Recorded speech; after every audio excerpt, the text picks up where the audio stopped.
Yes! Hello, my beautiful friends. What an amazing day it is, and welcome back. I hope your week is off to an incredible start because it's Monday, baby, and we're jam packed here today. We've got a bunch of stories we're going to get into today, so let me give you a quick preview, then we'll zoom in on further detail. Coming up, we got Dan Bongino. He posted this burner on X. You can see it's got 18.7 million views on it. And I've got a lot of thoughts on it, but we'll go through it. From Dan, he posted it, the deputy director over at the FBI saying he's shocked to the core. And he's going to work hard on this. So we'll come back to that. We got more. We got what he's referencing here is the actual intelligence report that we've seen before. So we'll come back. We'll look at that. This was the actual document. We spent a lot of time last week talking about the reactions to how fake this report was.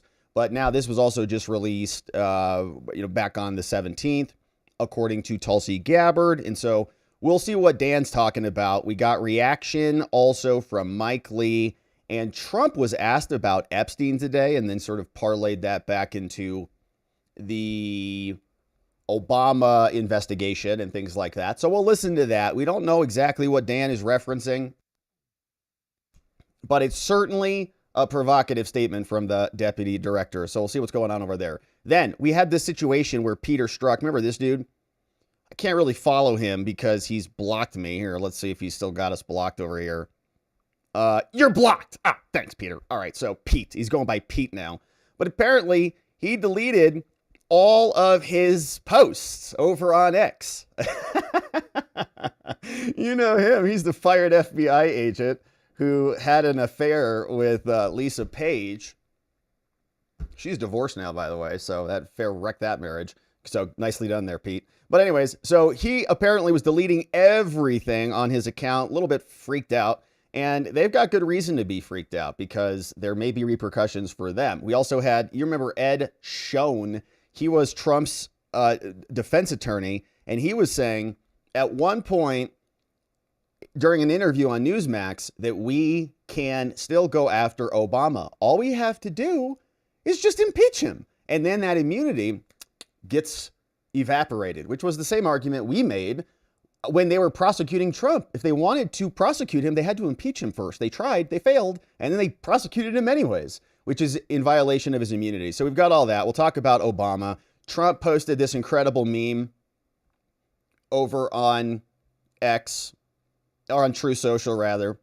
And I was going to save it to the end, but it's just too good. We'll come back to it, too. But here's Obama in the OJ car. There's Trump in position number 1. And look who this is right over here. Who's that person? Is that J.D. Vance? It's Meme Vance. Oh, my goodness. So Obama is nervous, no doubt about it. We'll talk about it. We've also got an update on Ryan Routh. This is the Trump assassin out in Judge Eileen Cannon's courtroom. She was the same judge who handled the Mar-a-Lago case. And Ryan Routh, we covered this, I think, a week or two ago. He submitted a motion to represent himself. He had public defenders. He wanted to fire them. And the judge said, oh, man, I don't know. You want to represent yourself? You're nuts. And they said, well, if you want to, I guess you can. And the judge came out with an order on it today. So now Ryan Routh, who's basically nuts, although he's not nuts, they put him through some psychological testing and evaluations. So he's going to be representing himself. And Judge Cannon came down and issued an order on it. And she gave him some very clear instructions. And his trial is coming up like soon. So this could be just a disaster. It will be a disaster. It's not going to be good for him. Probably. We'll see what happens. But we'll talk about it. Then we've got this story about the Democrat climate change lunatics apparently trying to block out the sun, which I think we've seen a couple movies where that's not such a good idea. But Politico released this new report. This is happening in California because they think they're so smart and they're more capable than everyone else, and they're sophisticated, and the public is too stupid. And so they can do things outside of the public's knowledge and then turn around and lecture us about democracy in America, whatever, when they don't even tell us what they're working on. But this was the report that came out of California saying, like, there's a whole report on it. They're blocking out the sun. Okay. We saw that happen with Neo in the Matrix. We got AI right on the verge of things. They're blocking out the sun. It's not good. We've seen this story before. And so now we're looking for the one. Who is the new Neo?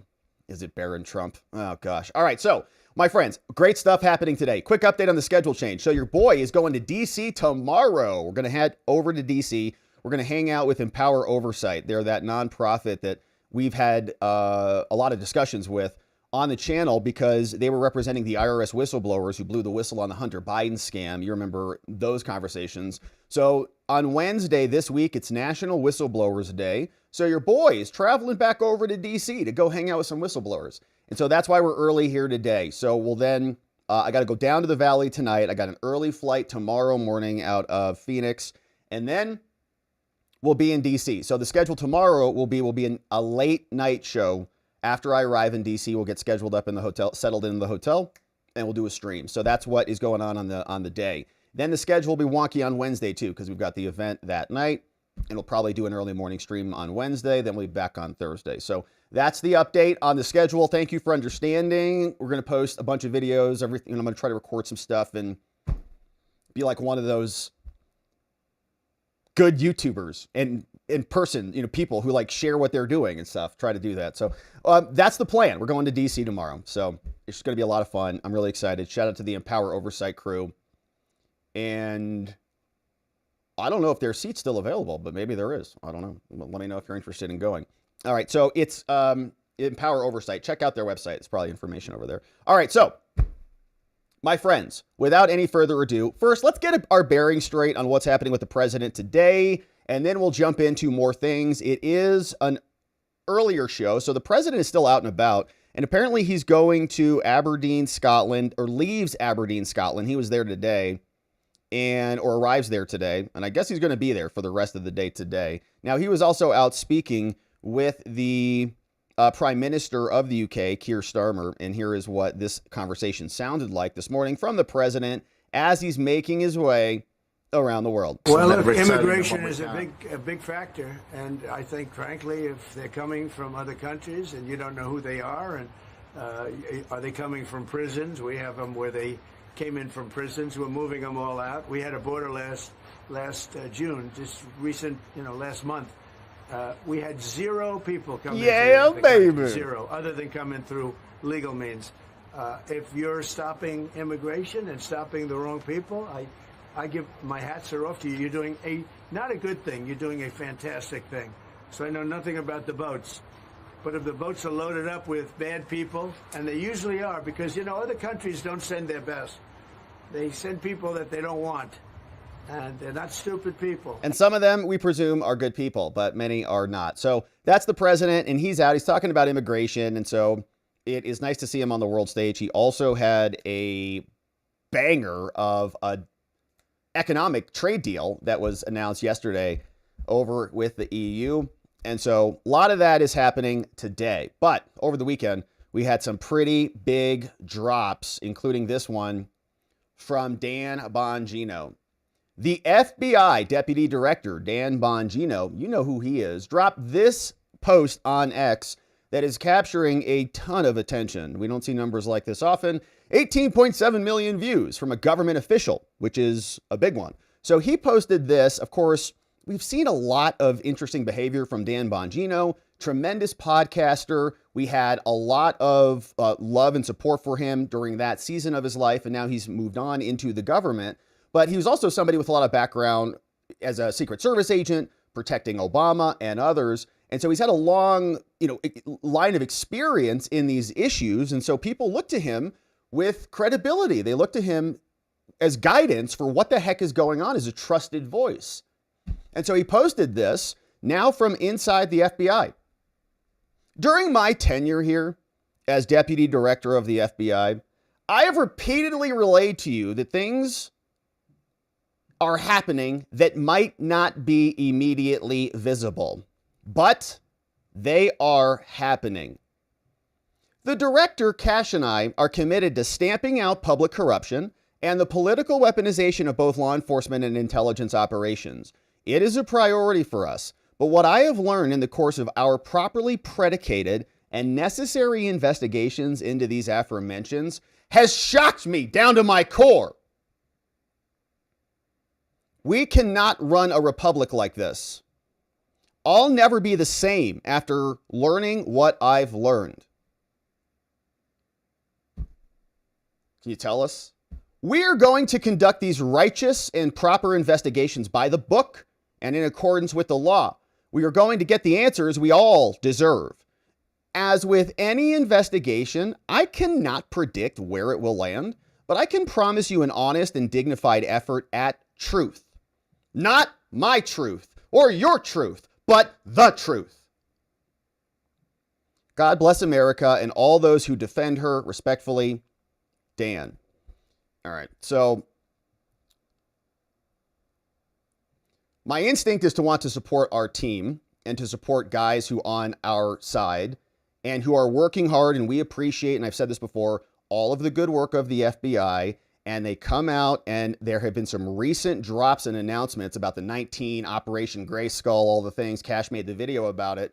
Well, we looked that up, and most of that activity was completed in Christopher Wray's administration. Most of the indictments, most of the charges, Kash Patel came out. There was one recent sentencing and a new case, and then Kash came out and made the whole video about it. 19 people arrested, Operation Grayskull, like this is a new FBI. Not really. It was an old FBI. You can look at their own press release. A lot of the sentencing and convictions are from 2022, 2023, and all the things. So then now the question is, well, why didn't Christopher Wray come out and make a video like that? Kash kind of feels like the third string quarterback is coming in and declaring victory over something else that somebody else achieved in a way. And we're happy. It's same FBI, same people, probably same agents on there. But Kash made a video to come out and talk about child predators and all of that, because what they're trying to do is create a diversionary story and propagandize us away from what's actually happening. So we're happy that the PDF files are getting arrested. Don't get me wrong at all. Extremely thrilled about that. Good news. Don't want them on the streets at all. But I want an honest FBI, and I don't want an FBI that writes dramatic posts like this and then publishes them and then really leaves us with zero hope at all, which is extremely frustrating for somebody like Dan, who he put into a position of trust. I mean, he's telling us that they may not be able to do anything about it. So they're going to investigate it. They're going to work hard.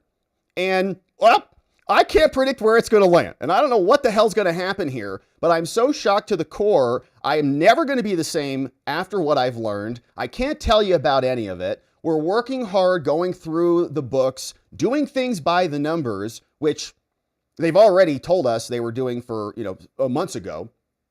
We're now at 6 months, and he's going to come out and post this very dramatic post. And I was thinking to myself, what if Christopher Wray posted this? Or what if Andy McCabe posted this in the context of Trump or something like that? I would make so much fun of them. I think Dan Bongino would make fun of them for a ridiculous statement like this that offers no information, that is basically just a big paragraph that feels like platitudes and bloviations and really all synthesized into one thing.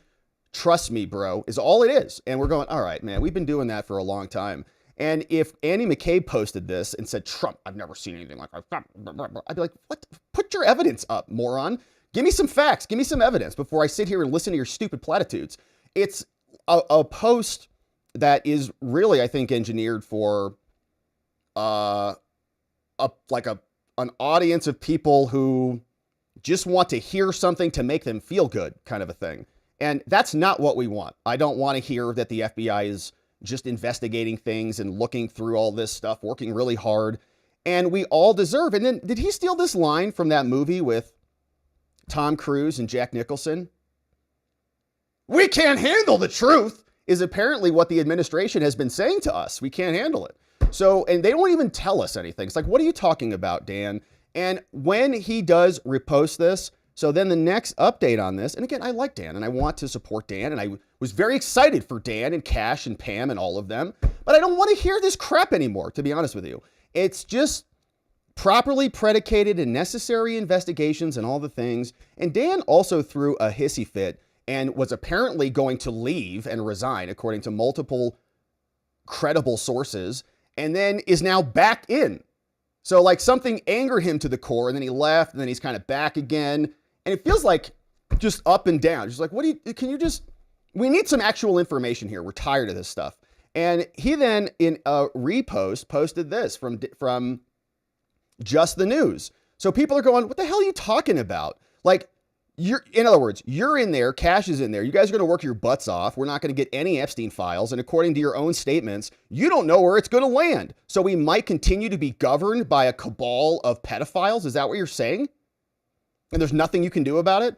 And our president is also telling us it's a hoax and forget about it. Is that what you're talking about? Is it the Comey stuff? Is it the Obama stuff? Because we've known a lot about that for a long time. So why is that changing you to your core? Like, many people have been writing books about the entire operation with Crossfire Hurricane and Peter Strzok. We've made about 100 videos about it all. So what is in that is new to you, that is shocking you to the core, that will never make you the same again? I mean, it's a big statement, man. And so there better be something behind that comes out, because so far there hasn't been anything. Trump said all the Epstein stuff's a hoax. And what we've gotten from the FBI is very, very little. Where have the FBI whistleblowers who got fired under the last administration been? You know, the last FBI, when Andy McCabe and Lisa Page and Peter Strzok and all of the other blue Democrats who were FBI agents, who were all a part of the FBI, when they parted ways with the FBI, they sued. They got settlements for millions of dollars of our taxpayer dollars that went out to support Democrat FBI agents fired, who now go, do shows on MSNBC and all the things. What about all the whistleblowers on our side? Guys like Garrett O'Boyle, who are still out there and have no real love or contact from the FBI at all. Where have they been? Do we have any information on the pipe bomber, or why Stephen D'Antonio, an FBI agent, special agent in charge in Washington, lied about that? Has he been fired? Like, nobody's been fired. There's been no accountability. They got a total reversal on all the J6, all the Epstein stuff, phase 1, and then Trump cuts it off and they're all done on it.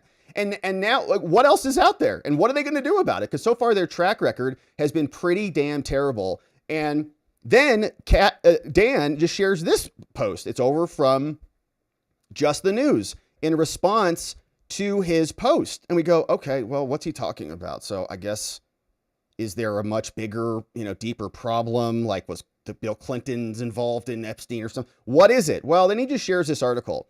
And it's a great article. It was published over by Jerry Dunleavy over at Just the News. But he's reposting his I'll never be the same, kind of drama story.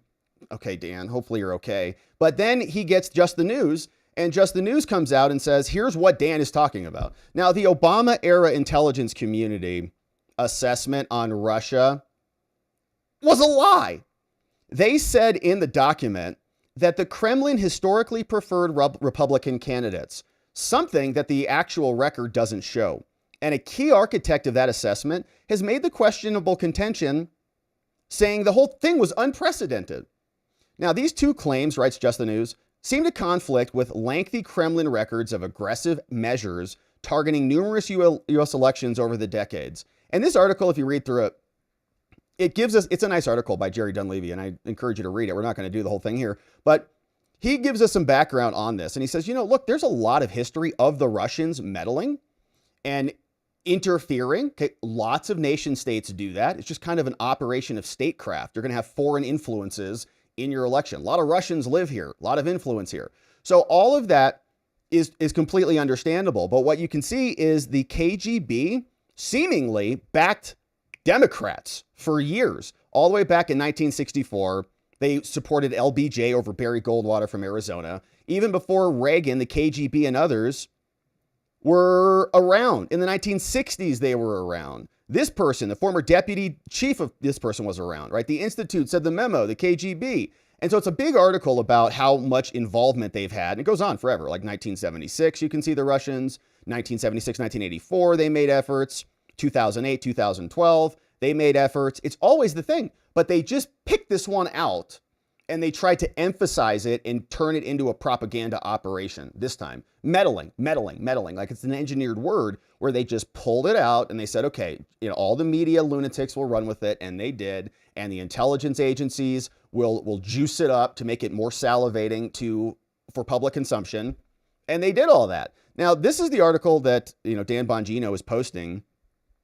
And a lot of people have been screaming about Russia forever. Remember, Romney was even doing that. Obama was making fun of Romney. So a wild article. I mean, it's really a really good article about all of the influence of Russia. But is that what Dan is upset about? Is that what he's shocked to the core about? Is that what's never going to make him be the same ever again? Is the fact that Obama's corrupt or something? So again, it's frustrating from my perspective, from our perspective. Here is what the document is also referencing. So this might be what Dan Bongino is referencing, but as you can see here, this is the official report that was fraudulent, created by Comey, Brennan, Obama, who ordered it.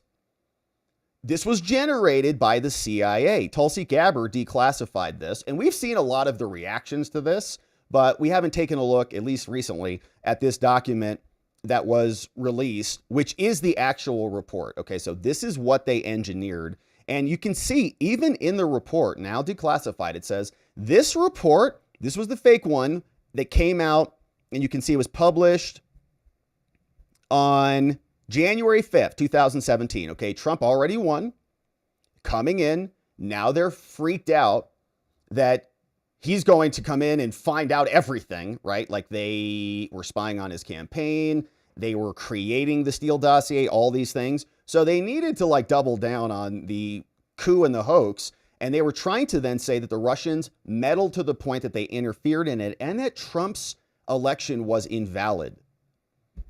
So they could take and maintain control of the country. But Obama made a request. Now, Obama's going to come out and say that, well, actually, there's no real reason why I can be prosecuted because all I was doing was just asking for an assessment. And I had no idea that, it was going to be this. And I'm just acting on good faith. So there was no malicious intent. There was no guilty mindset, no intentional fraud or anything like that, is what he would say. And of course, we can always impeach him on that and say, actually, that doesn't look like it was a political decision. It looks like it was an abuse of office. Congress has found that. Now your immunity is evaporated. Just like the correct process was with President Trump. They tried to impeach him. They didn't. And they prosecuted him anyways. That's what the Constitution says. You can read the impeachment judgment clause in there. And it says after impeachment, then, it doesn't say that specifically, but you can interpret it such that after the impeachment, your immunity evaporates because now you're ensuring that it's not political anymore because you've got 2/3 of both of the Senate voting to convict. So it's not political. It crosses political limitations. Both parties agree you got to go. Then the political immunity evaporates and now criminal charges are possible. So the president requested this and Obama knew he got all of the reports before that came in.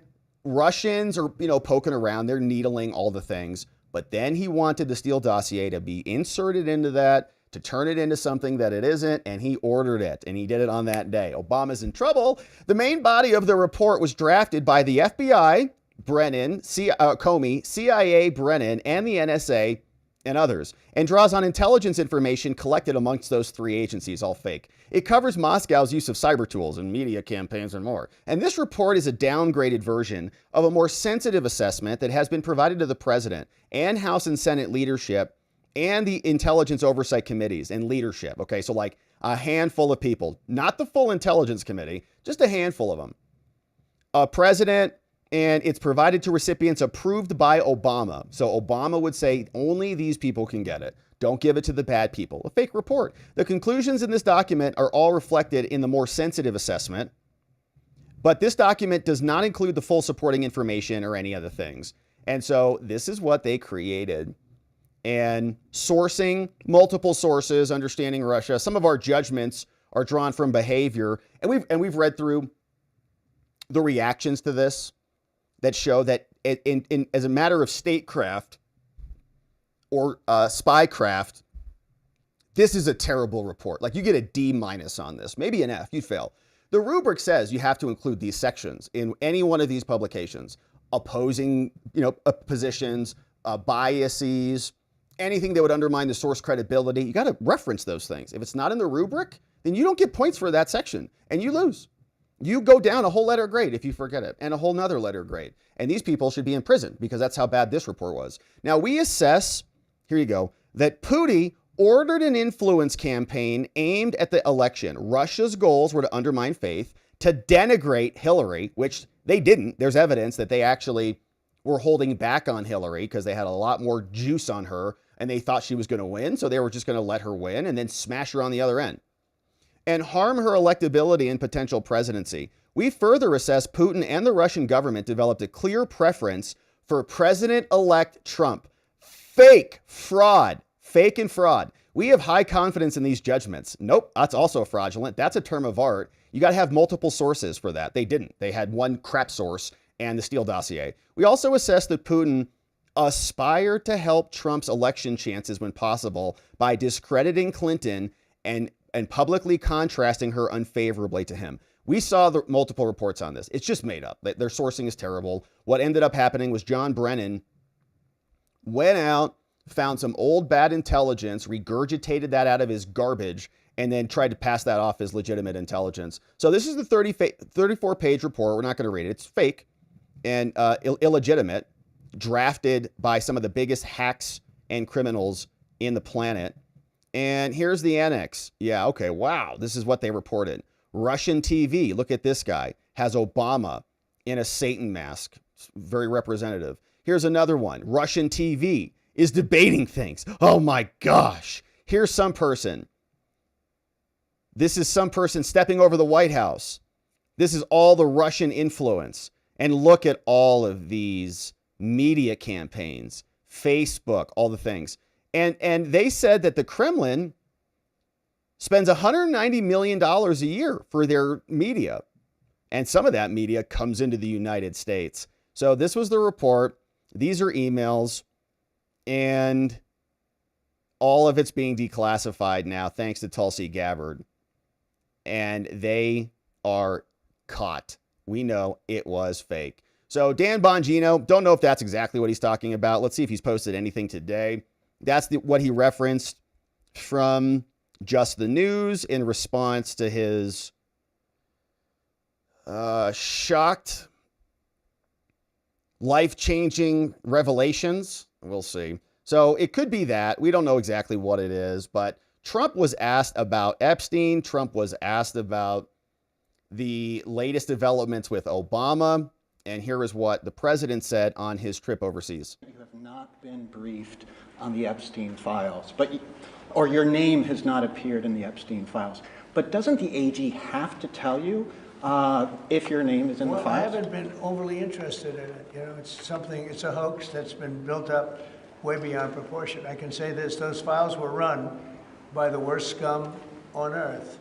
They were run by Comey, they were run by Garland, they were run by Biden and all of the people that actually ran the government, including the auto pen.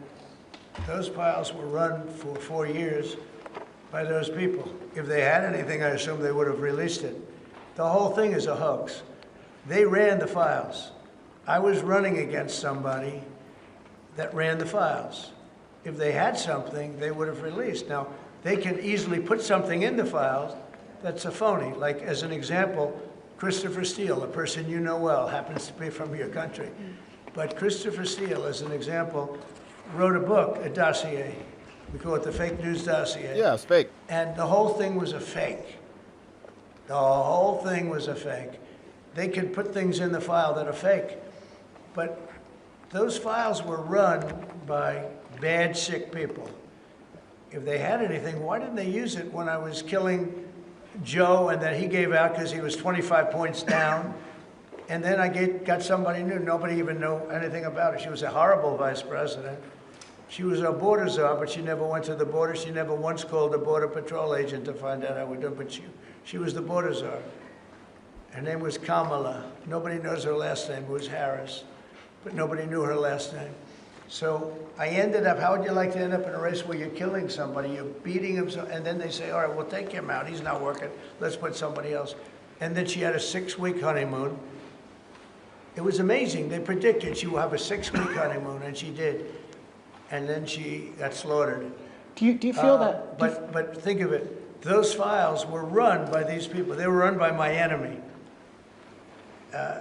If there was anything in there, they would have used them for the election. Do you feel that? That drawing, I think I heard you say something the other day, that the drawing that was the subject of the Wall Street Journal report. I don't do drawings. I'm not a drawing person. Do you think it was fraudulent? I don't do drawings. Sometimes people say, would you draw a building? And I'll draw 4 lines and a little roof, for a charity, so. But I'm not a drawing person. I don't do drawings of women, that I can tell you. They say there's a drawing of a woman, and I don't do drawings of women. And also, Epstein was always a very controversial guy. I was at a very high position, pretty much all my life. In all fairness, I've been doing this for a long time. I had the top show on television. I had the #1 bestsellers. I had everything, right? And I was a very successful business guy. He was a very controversial. Who would do a controversial drawing? Now, with that being said, they say there were many letters done by many people, and many big people, big successful people. But I just don't. When you talk about files, I just keep going back, and other people too. Even the enemy says this thing is not correct, because if we had it, we would have used it on the guy. It's a bad issue. They say it's a good issue for Trump. Do you know that my poll numbers are up 4.5 points since this ridiculous Epstein stuff? My poll numbers have gone up 4.5 points because people don't buy it. Okay, people don't buy it. And he's gone, and we want to focus on trade deals. I want to focus on the deal we just made with the European Union, which is the biggest trade deal in history. It's the biggest deal, I think, in history, not just trade deal. So if they would have had something, they would have used it. And people keep running stories at the time he threw him out of Mar-a-Lago. Can you settle that? What was it about? What caused the breach with him? That's such old history. Very easy to explain, but I don't want to waste your time by explaining it. But for years, I wouldn't talk to Jeffrey Epstein. I wouldn't talk because he did something that was inappropriate. He hired help. And I said, don't ever do that again. He stole people that worked for me. I said, don't ever do that again. He did it again. And I threw him out of the place, persona non grata. I threw him out, and that was it. I'm glad I did, if you want to know the truth. Mr. President, and by the way, I never went to the island, and Bill Clinton went there supposedly 28 times. 28. I never went to the island, but Larry Summers, I hear, went there. He was the head of Harvard. And many other people that are very big people. Nobody ever talks about them. I never had the privilege of going to his island. And I did turn it down, but a lot of people in Palm Beach were invited to his island. In one of my very good moments, I turned it down. I didn't want to go to his island. Yeah. Mr. President. All right, so I think there was some sarcasm there on the privilege comment, but that's the president, again, calling it a hoax, saying that the FBI was in charge of it and in charge of the files for quite a while, and so was his FBI for quite some time. But, of course, even his FBI was very concerning and troubling. And we got a lot of questions from the FBI about January 6th, how many undercover informants were there, how many Homeland Security people was the FBI facilitating with on January 6th, where's all of the pipe bomb data that they said was corrupted and lied to us about, what happened to all the whistleblowers who came out and got abused by the FBI, why have they not been hired back, and the list goes on and on. So we're going to keep our eye on this one. We'll see if Dan has any other updates for us soon, but we hope that there is some meat behind these words because he is the FBI deputy director now. He's in this position to deliver results, not posts, and we're hopeful that we get them soon. All right, so let's turn our attention to this guy, Peter Strzok, who's freaking out. This fired FBI agent is freaking out. You remember him, Peter Strzok. He was the guy who had that affair with Lisa Page, the other FBI lawyer, and they were texting each other. We will stop him no matter what. Talking about Trump. Well, he on X blocked us a long time ago because we were talking garbage about his life. And he now apparently has deleted every single post on his account. And he had a lot of them because this guy likes to talk, and he's now somebody who communicates over on MSNBC and all the places. He's a professor at Georgetown, which is the CIA. He also co-hosts a podcast, which I'm sure is just terrible. So here, Peter Strzok, remember this guy, he got fired. He worked on Robert Mueller's investigation. Mueller removed him from the investigation after the Russia investigation revealed that he and Lisa Page, this woman, were engaged in an affair. And where is Lisa Page? I'll find her. But Lisa Page, of course, was the other half of this affair. They were texting each other, and she was the lawyer who was working with Andy McCabe. And yeah, Lisa Page is now on. Here's what she looks like as I pull this one up. So she's over on X, NatSec Lisa. All right. Lisa Page, National Security. All right. So Peter Strozk, Lisa Page, you remember that. News of the text messages said that Strozk actually participated in the conspiracy. Okay, so Mueller is now investigating Trump-Russia collusion and influence, and the guy who helped set up Trump was working against him, texting Lisa Page, is on the team. That's how incestuous and disgusting this whole agency is. Now, on August, and he's like, yeah, this is great. I'm legitimate. No conflicts here. So then FBI deputy director, the guy who is in Cash's position now, fired Strozk for the text messages after the FBI disciplinary office recommended he only be suspended. FBI's like, well, so what if he's abusing his position?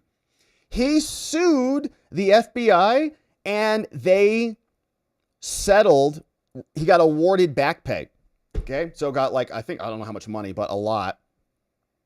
Hundreds of thousands of dollars came in, and just a monstrous dude. Now he is, look at that. Strozk got $1.2 million. Okay, so for his corruption, he gets fired for doing a terrible job and being, in my opinion, absolutely corrupt. Then he sues them and they pay him $1.2 million.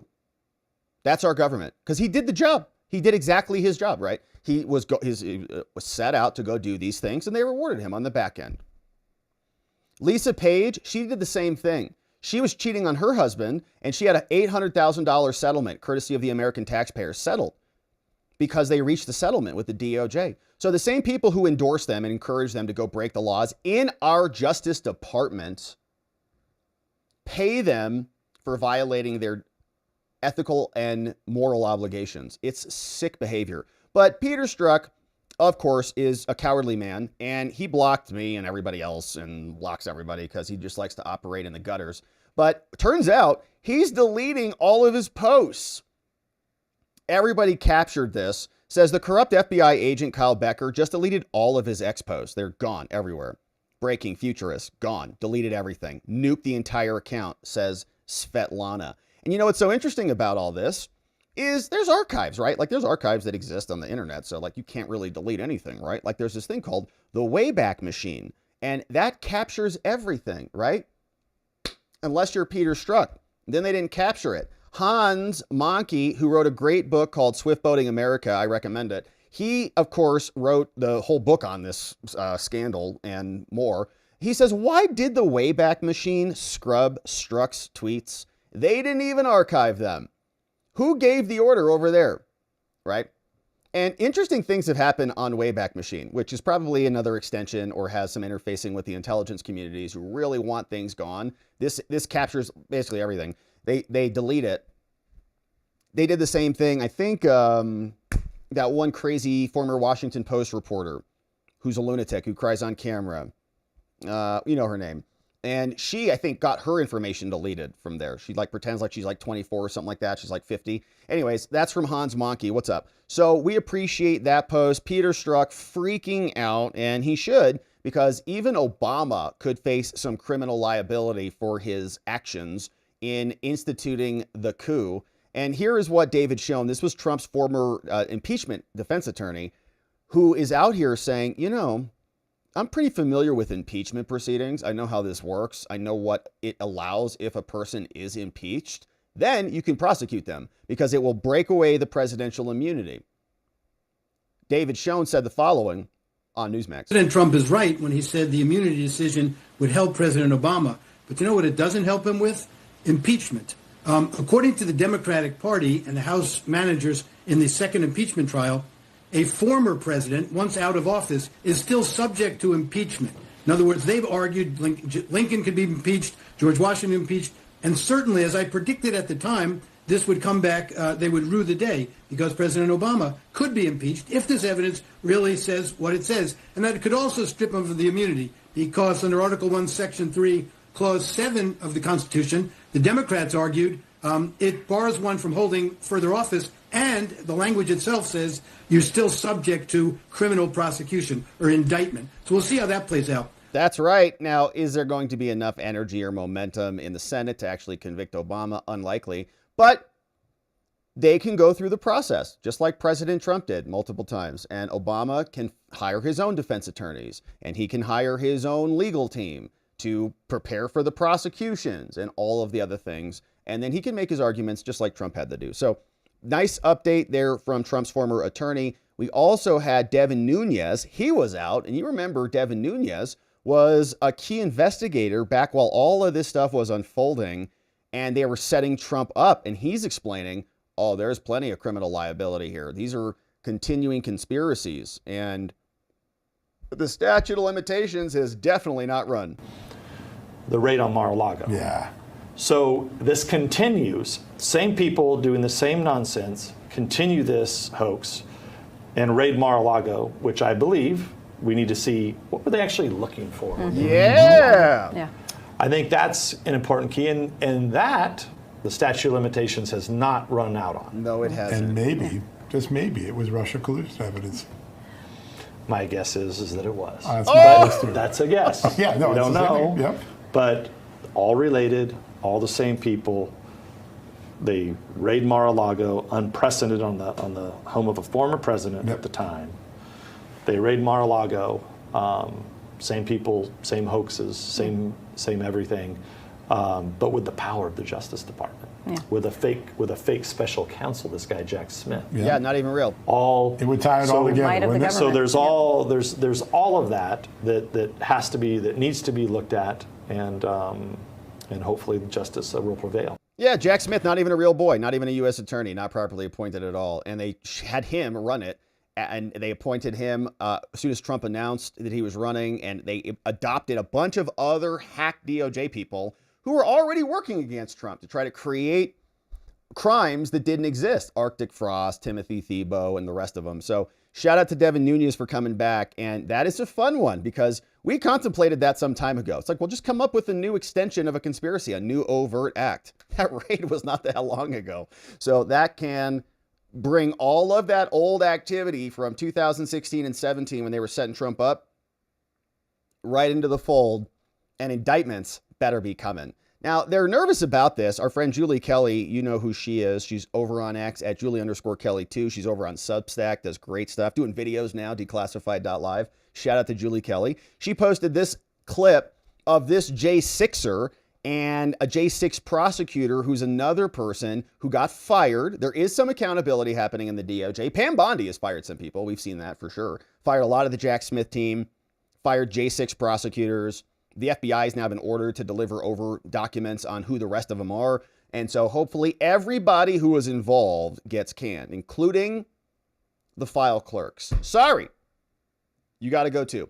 Prosecuted people who brought weapons. Here is what this whiny prosecutor had to say. So I prosecuted those cases for 2 years. I joined the Capitol Siege section of the D.C. U.S. Attorney's Office as a volunteer. Pathetic. And then for the next 2 years, I prosecuted people who assaulted police officers. Oh, yeah. Who tried to storm the Capitol. You mean like Ray Epps? You guys gave him a misdemeanor, you gave him a telephonic plea deal, and you had Adam Kinzinger racing him around like he was a national hero who got attacked by MAGA illegitimately. So spare me your, and by the way, how many were there total? Like 1,500 cases, plus or minus some. 1,500 for years. How many hundreds of prosecutors or hundreds of employees were on this case? They sit and talk about this like this is a big thing. Like this is like the creme de la creme of their career. Probably because it is, because their lives are so meaningless. Prosecuted a man who sought to take Congress people hostage. Prosecuted people who brought weapons into the Capitol. Those were righteous cases. Those were people who admitted breaking the law or who juries found guilty of DC juries. I wasn't prosecuted because I did something wrong. I was prosecuted because I enforced the law to try to protect democracy.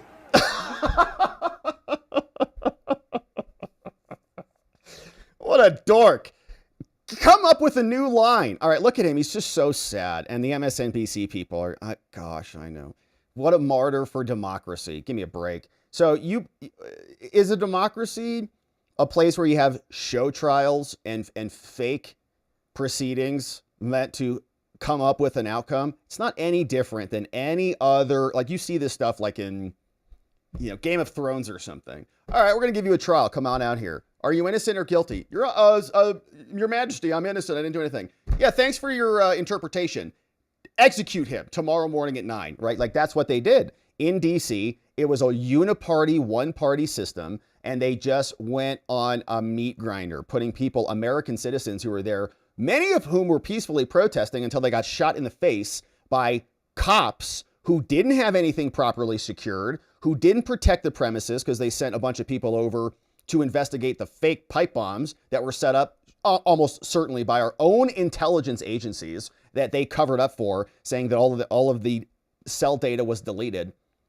They're all in on it. January 6th is another part of it too, to try to get Trump out, to impeach him, to make sure he can never run again. So it's all one giant extension of the same bad actors.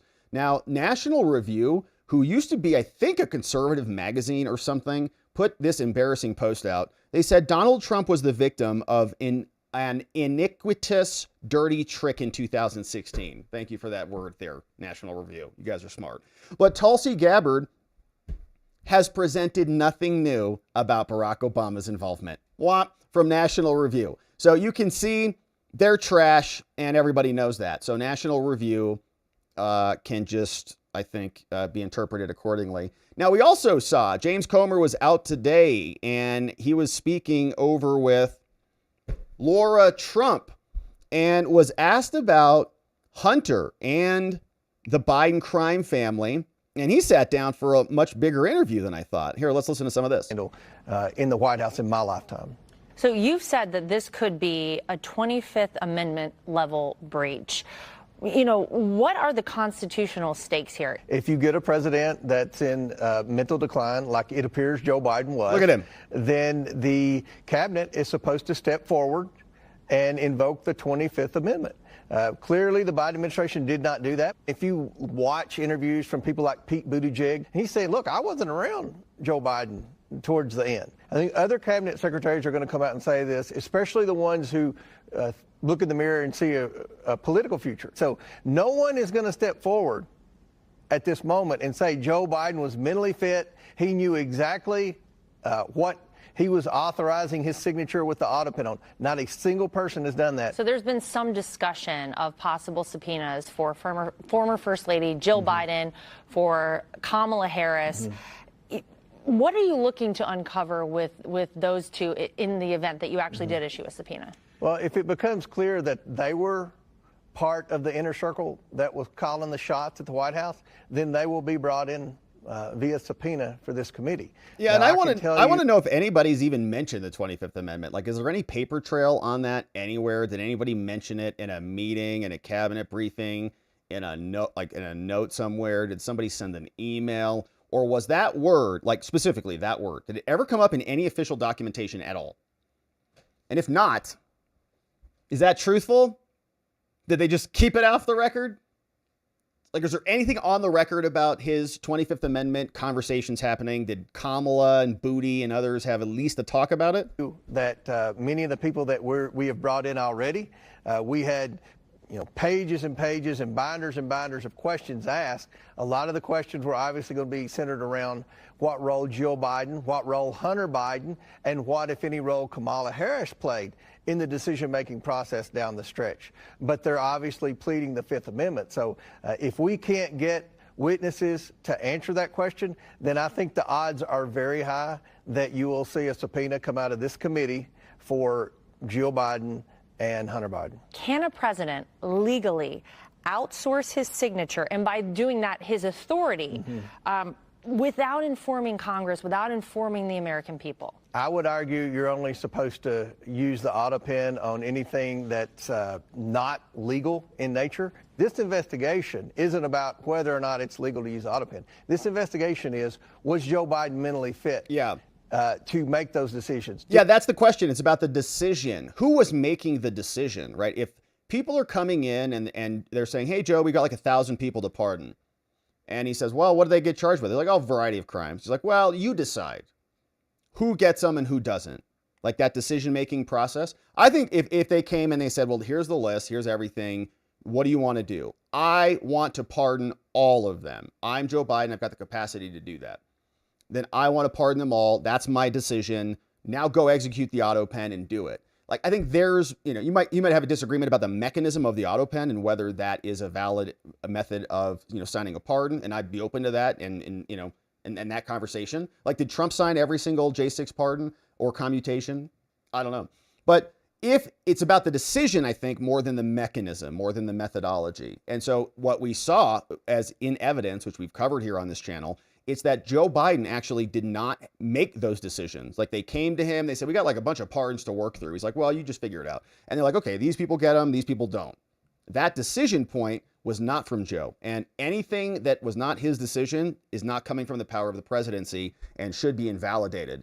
Bills, appointments, Ketanji, I don't care. Did Joe Biden have any idea what was being stuck in that auto pen and his signature being forged on these documents? Yeah, it's and fraudulent. If you go back to the New York real. Times interview that Joe Biden gave, he admitted he didn't know who a lot of those people were getting pardons. He delegated it to his staff. He incriminated himself there and put the entire pardon process in jeopardy in his last few months in office, because the president himself has to know who he's pardoning. That is the absolute last check and balance in the whole judiciary process. There was an executive order that the speaker referenced, and Joe Biden had no idea that he had signed it. So there's a lot of evidence that would suggest he probably didn't know most of the documents he was signing. A lot of the problems that President Trump's having in court is because of some of these executive orders that were signed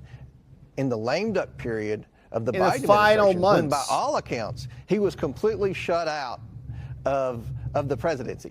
And I think this investigation is going to show that Joe Biden had no idea what was going on with that auto pen. And I think that could be used in a court to make many of these executive orders and pardons null and void. Yes, let's go, James Comer. So we'll see where this goes in terms of their responses, whether people continue to show up, whether Hunter and Jill ultimately get subpoenas, whether Kamala gets a subpoena.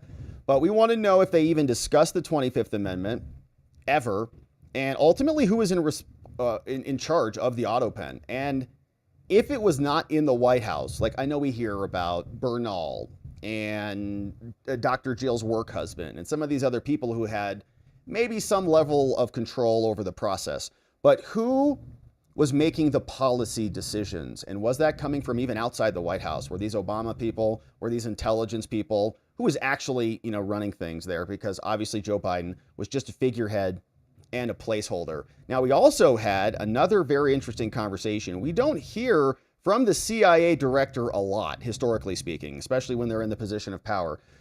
John Brennan, who is former CIA, he hangs out with Jen Psaki all the time. He's got like no friends. She's like, okay, you can come on my show, John. So then he comes on there, but generally we don't hear a lot from the CIA director. And here is John Ratcliffe saying there were real problems here.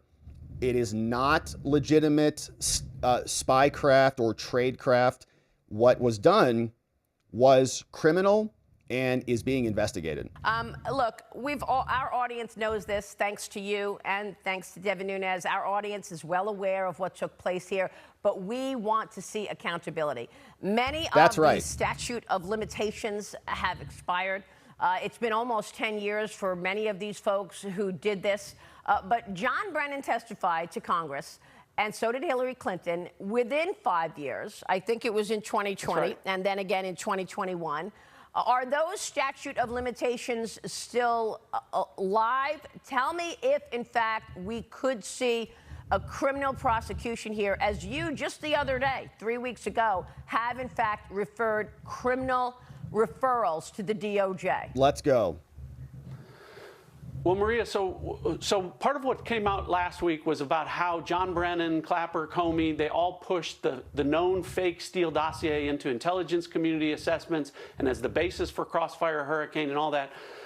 But what hasn't come out yet, and what's going to come out, is the underlying intelligence that I have spent the last few months making recommendations about final declassification and sent that to the Department of Justice that will come out in the John Durham report classified annex. And what that intelligence shows, Maria, is that part of this was a Hillary Clinton plan, but part of it was an FBI plan to be an accelerant to that fake Steele dossier, to those fake Russia collusion claims by pouring oil on the fire, by amplifying the lie and burying the truth of what Hillary Clinton was up to.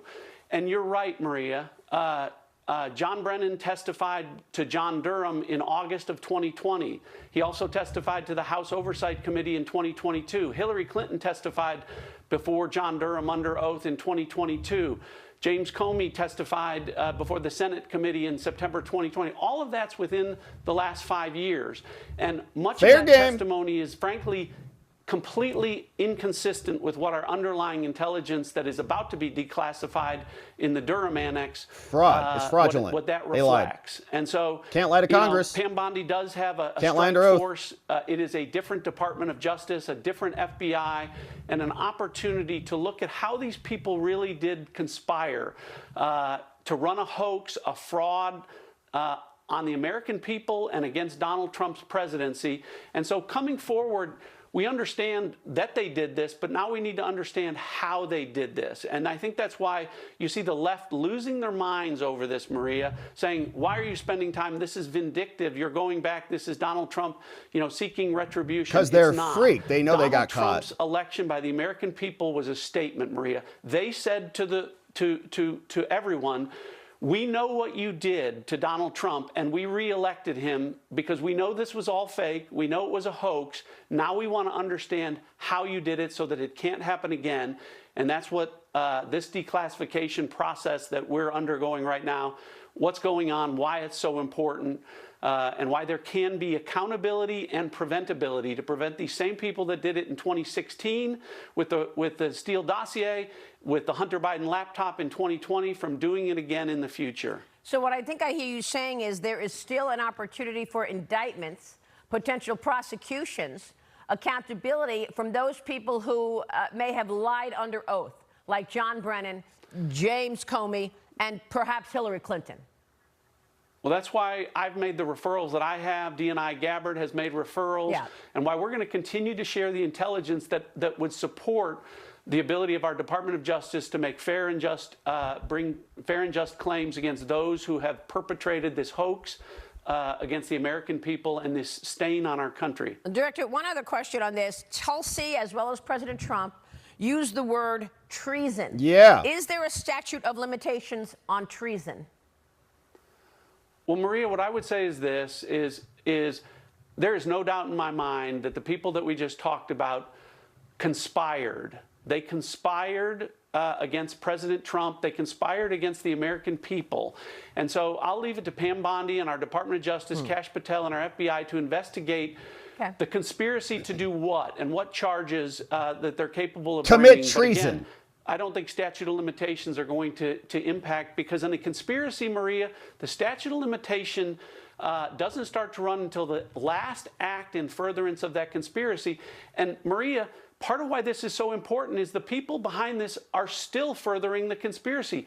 They're refusing to admit or acknowledge what they did in 2016 and what they did in 2020 was wrong. And so, so I think that's why this is so important and why I'm excited about what the American people will see very shortly and what's to continue to come. We'll wait for that, John. All right, so we're looking forward to the other portions of the Durham report coming out. We went through that at length when it was originally released, and we were very disappointed with what we saw because nothing happened. We got Michael Sussman, who got prosecuted and acquitted because they brought it in D.C. and the case is by the DOJ, kind of against the DOJ, kind of against the FBI. And so it got about the effort of something very small. All right, anyways, so we got that. So the Durham report annex, hopefully coming down very soon. The president having fun with this. President Trump posted this meme on the interwebs, and it's just outstanding. As you can see, it's Barack Obama in the OJ white Bronco. And behind him, in position number 1, is President Trump. Woo, woo, woo. Coming to get you, Obama. And over here is Meme JD. Chonky. He's extra chonky in this one. And that's, of course, if you've missed that one, that's the JD Vance meme. And he loves the meme. It's in good fun. So that's happening. I think the Obama officials are nervous. Peter Strozk is definitely nervous. He's deleting all of his posts, probably trying to get rid of his online profiles so that you can't cross-reference his criminality and charge him with new crimes, new overt acts for continuing to promote the scam and the hoax. Peter Strozk and the rest of them now circling up, and hopefully we see these investigations go somewhere, and we'll keep our eye on these. Thank you for subscribing and joining as we do. All right, my friends, now let's turn our attention over to Florida, because this case is also an interesting one, and we're getting close to trial time. The attempted Trump assassin, you remember him, Ryan Routh, that crazy guy who tried to take out Trump on the golf course?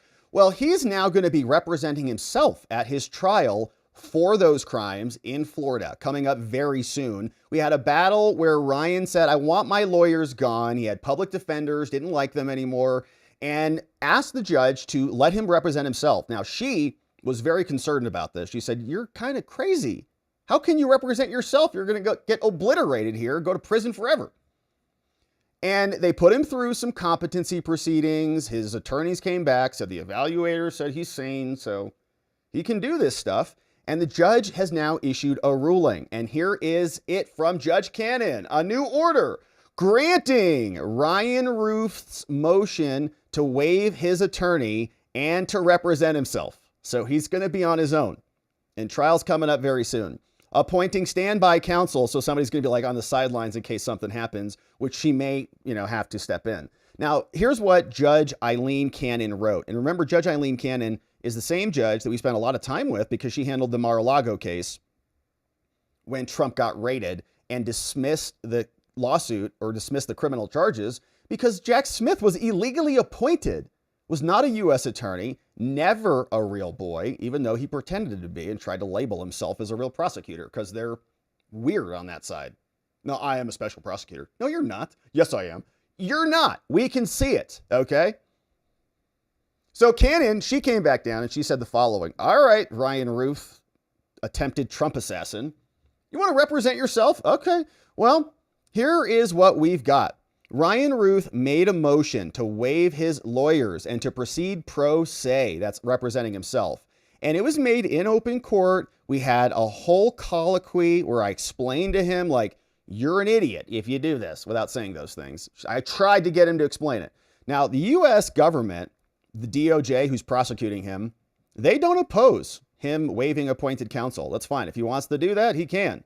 We want trial to happen, though, and we're staying on course. Now, for the reasons in court, writes Judge Cannon, and following extensive colloquy, which is that kind of a lecture to him, do you understand? Yes. And you're, yes, yeah, and no, and on your own. Yeah, you sure? 100%. Yes. Are you drunk? No. Are you high? No. Are you demented? No. Anybody tell you anything? No. Promise you. Okay. Whole list of things. She did 2 of them, July 10th, July 24th, just to make sure. This is the judge really papering her file to make sure this guy doesn't come back and say, well, I had ineffective assistance of counsel or something. And I should have had an attorney and the judge didn't let me have an attorney. She's like, I asked you 15 times on 2 separate dates. Do you remember that? Like, no. Well, I got the transcript now, so it's true and you're done. Enjoy prison. So she says, Judge Cannon, Ryan Routh's motion to fire his lawyers is granted. You're on your own, bucko. The court has considered the full record in making this determination, and I've also read 2 letters from Ryan Routh that he sent in, and I've read a sealed forensic evaluation report prepared by the doctor who's like, yeah, no, he's kind of nuts, but he's not crazy. He might be nuts, but he's not crazy. The court further appoints these other attorneys, Christy and Renee, as standby. They're like, what? We got to stand by on this one? For what? Trial is scheduled to begin on September 8th. So that is coming up soon. Just over a month away.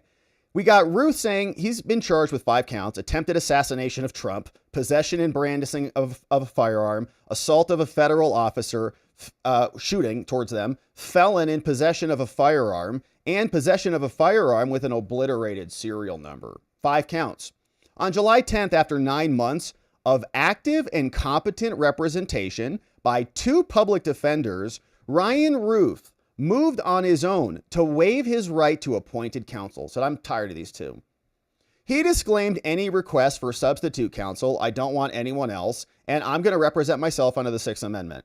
The court held a full hearing and colloquy during which Routh repeatedly and clearly expressed his wish to proceed pro se. The court reserved ruling on the motion, and shortly thereafter, we got additional letters. Like, he kept sending me letters. So then I scheduled a second hearing that took place in July. Then we had a follow-up hearing as well. And he again clearly reaffirmed his request to defend himself. And so after the follow-up colloquy, another one, the court made findings on the record and granted the motion for self-representation and appointed standby counsel. And so I'm memorializing all that right now, says the judge. Now, the 6th Amendment provides a criminal defendant with the right of assistance to counsel and the right of self-representation. If you want to get rid of your lawyers, which is not good, what's the phrase? He who represents himself without a lawyer has an idiot for a lawyer and a moron for a client. Something like that. A defendant must knowingly, voluntarily, and intelligently. So she's asking him, are you on drugs? Take anything? You know what you're doing? Anybody force you to do any of this stuff? You understand what's actually going to happen here? And he did that. Now, although defendant does not need to have the skill and experience of a lawyer, he should be made aware of the dangers of self-representation. And the report also recommends, right, this is the guy, the doctor, Dr. Buiagas. He did a competency evaluation of this guy. It says, yep, he's competent, he can stand trial, but it also indicates that he was evaluated and determined not to qualify for any insanity defense. So he's good enough.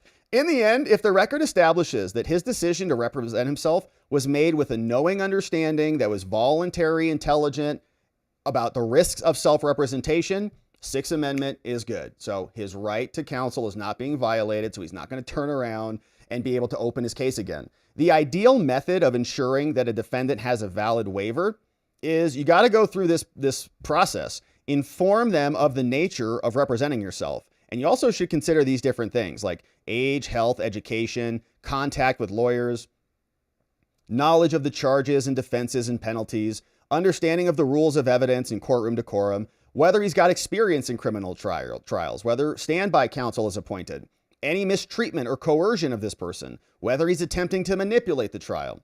Now, ultimately, the test for all of this is not the court's advice, but rather the understanding of the defendant. Do you know? And notwithstanding a valid waiver of rights, the court retains broad powers to appoint substitute counsel or assistant counsel. And here's what she says about Ryan. All right. Well, the court determines after 2 extended colloquies with the defendant, Routh, that he knowingly and voluntarily waives his right to counsel and clearly and unequivocally asserted his right to self-representation. This conclusion is rooted in the following findings. And more about this guy. He's 59. He can read and write in English, got a GED, 2 years of undergraduate studies, including in the engineering field, does not take any medication, no cognitive disabilities during my colloquy with him. She's like looking at him in the eyes like, do you understand? Like, I'm speaking to you. Yes, and his overall physical condition does not indicate any impediment to conducting his own defense. So like he can stand, he can move around, all the things. Now, the report is also submitted The court has also reviewed the report and concludes no information in the sealed report calls into question whether Routh did this knowingly and intelligently. To the extent the report references his mixed personality features, because guy's kind of, it's like kooky, but not crazy. The court has considered the information and concludes, well, that's okay. He's competent to stand trial. The doctor recommends it. And any such personality features do not impede his ability to knowingly and voluntarily waive his right to counsel. So it's like all of his personalities agree. We don't want a lawyer. Would you ask your other friend? 1 second. Yeah, he agrees. And John agrees. Yeah, we're good. We're in total unanimity here. No lawyers. Got it. Now, defendant has an adequate factual understanding of the legal process, a clear understanding that this is adversarial, and although the forensic report may remain sealed, limited and general references in this order are appropriately included here so that we know what's going on. Now, Ryan has also confirmed his full understanding of the indictment and all the charges. He knows how long the prison term will be after acknowledging these are severe penalties and that you could go to jail forever. He repeatedly reaffirmed, yes, I understand. I know. Prison for the rest of my life. Got it. I'm representing myself. That's why it's so important. I can't have anybody else doing this. I have to do it on my own, whatever he said. Okay. The court reviewed in detail the complexities of conducting the upcoming jury trial without lawyers. Like, it's going to be a disaster. Part of the nice thing that, it happens when you have got lawyers is everybody knows the dance. Everybody knows the song. People know where to go, how to sit, what questions to ask. Judge calls up. You can go through quickly, but if you have to stop and explain everything to somebody who's not a lawyer, it's like a disaster, right? And defendants of the various requirements associated with conducting his own defense, including submitted, he's got jury instructions. Like, it's a lot of work, man. Voir dire, asking jury questions, opening and closing statements, cross-exam, making evidentiary objections. If you don't object, you don't get the right to do that later. So it's right now. He affirmed his understanding. No, I can do that. I'll do my own objections. Easy. Confirmed his commitment to perform all such tasks, no matter how challenging for him. Reiterated his unequivocal desire to comply with all court orders and instructions, and clearly evidenced his understanding of the significant disadvantages of assisting with trained attorneys who, kind of know the objections and practice them, versus you. Now, defendant has demonstrated a strong understanding the court could not provide legal advice to him. You understand? Like, if you're in the middle of a trial, like, what should I do? I don't know. Figure it out. I can't help you. We can't give you strategy, witnesses, legal arguments. Like, if you're asking questions and the prosecution's objecting, and you get stuck, like, you're just done. You're just done. Here, Routh confirmed his understanding. He's got to be subject to the same standards of evidence, procedure, and decorum, and civility in conducting his defense. He expressed basic familiarity with the federal rules of evidence. Oh, I've seen those. And relevant evidentiary principles, including Daubert and federal rules of criminal procedure, which is like scientific standards, and can something be admitted as an expert witness or expert testimony? Because the government's probably going to introduce stuff like that, so he's going to have to challenge their experts. You understand all that? Yeah. Watch this guy win. Watch him get acquitted, all counts. Here, Routh was clear that he was prepared to proceed to trial as scheduled and to present argument on all pending motions. I'm just being facetious. He's going to go to prison forever. Says here, Routh also made clear, notwithstanding the appointment of counsel, that he was fully in control of his own defense, bearing all consequences and all responsibilities. And you understand that you come back here, you can't claim ineffective assistance on this? He's like, yes, I get it. Routh fully indicated that he understood the significance of his decision. I'm making it on my own accord, not for anyone else's benefit. And so judge says, all right, man. Okay. Well, based on these findings, along with the entire record developed during both the hearings, the court finds that Routh knowingly and voluntarily waived his Sixth Amendment right to counsel. And he unequivocally wants to represent himself. And so this decision from Ryan is made of his own free will, without coercion, pressure, harassment, or undue influence at all. And so it is now by Judge Cannon, Florida, ordered and adjudged that Ryan Routh's motion to fire his lawyers and represent himself is granted. Two attorneys, Christy and Renee, are going to be standby counsel in case this goes off the rails, which it probably will, saying that Routh consents to this appointment as of the orders as herein, as reasonable and warranted. He's like, fine, they can, sit over there. Now, as a general matter, he has the right to self-representation. He's doing that. Now, to the extent that Routh has lodged accusations and negative allegations against the standby counsel. The court finds no basis for those claims and reaffirms its oral findings, right? So he's talking crap about his new attorneys, who I'm not sure if they're new attorneys or the old attorneys who are just now on standby status, but it's probably that. Like, they probably were already on the case. He fired them. He's like, okay, well, you're going to stand by. And so they got to be present at all court hearings and at trial. So these lawyers just have to kind of sit there and watch this disaster unfold. All prior court orders are in effect, and Routh committed to communicate with standby counsel in a civil and cooperative manner going forward, should he seek their assistance. So be nice. As articulated in open court, any roadblocks in communication or representation have been caused by Routh, by his own stonewalling and his refusal to engage in meaningful discussions with both their lawyers despite their best efforts. Okay. And this guy's like crazy. We've seen some videos of him. So when he goes in front of this jury, they're going to go, that dude is like guilty just when he opens his mouth. And his attorneys don't even like him. Like, he's fighting with his attorneys. Further, both of their attorneys remain fully capable of serving as standby counsel, particularly given their deep knowledge. They've been on the case for 11 months. Okay, so we know they're sticking around. All deadlines remain in effect. And Ryan also got some additional instructions from the judge. She ordered him, okay, just because you're representing yourself doesn't mean that it's like easy street for you there, buddy. We got trial coming up, and so you've got orders to follow. Here's one. You shall comply with all federal rules of criminal procedure, federal rules of evidence, local rules in Florida. Here's the link for your convenience. If you don't do that, then motions and stuff may not be accepted by the court. You can send all papers filed with the clerk of the court must be sent by mail to John Shipley, opposing counsel, at the address listed on the docket. Your family, friends, and acquaintances may not call the judges or chambers for legal advice, so don't call me. No court employees giving you advice. You, Routh, bear the responsibility for preparing for your trial. You've got to get the discovery. You've got to file the pleadings and the motions. You've got to comply with all the scheduling orders. Now, you're also further warned, Routh, that no further communication or letters will be sealed from public view or restricted from the United States, absent a properly filed motion for leave, with court approval, justifying deviation from default presumptions or openness and adversarial testing. Yeah, because this guy also has been filing a bunch of stuff on the docket, and the judge had been keeping things under seal. Like, he just sent this letter in, pro se response, standing order response. And the judge took one motion and took it under seal, and she's saying, I'm going to stop doing that. Failure to comply or to engage in any vexatious, obstructionist, or obstreperous behavior. Oh, gosh, you know what that means. It's vocab time. Obstreperous. All right. How do we say this word? Obstreperous. Turn to your neighbor and say, obstreperous. Obstreperous. Obstreperous.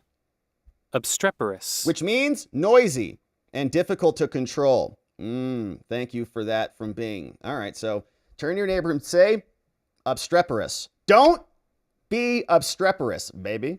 Says here, behavior or other misconduct may result in an order revoking their pro se status, along with any other sanctions the court deems appropriate. So here we've got some deadlines coming up. And here's what they've said.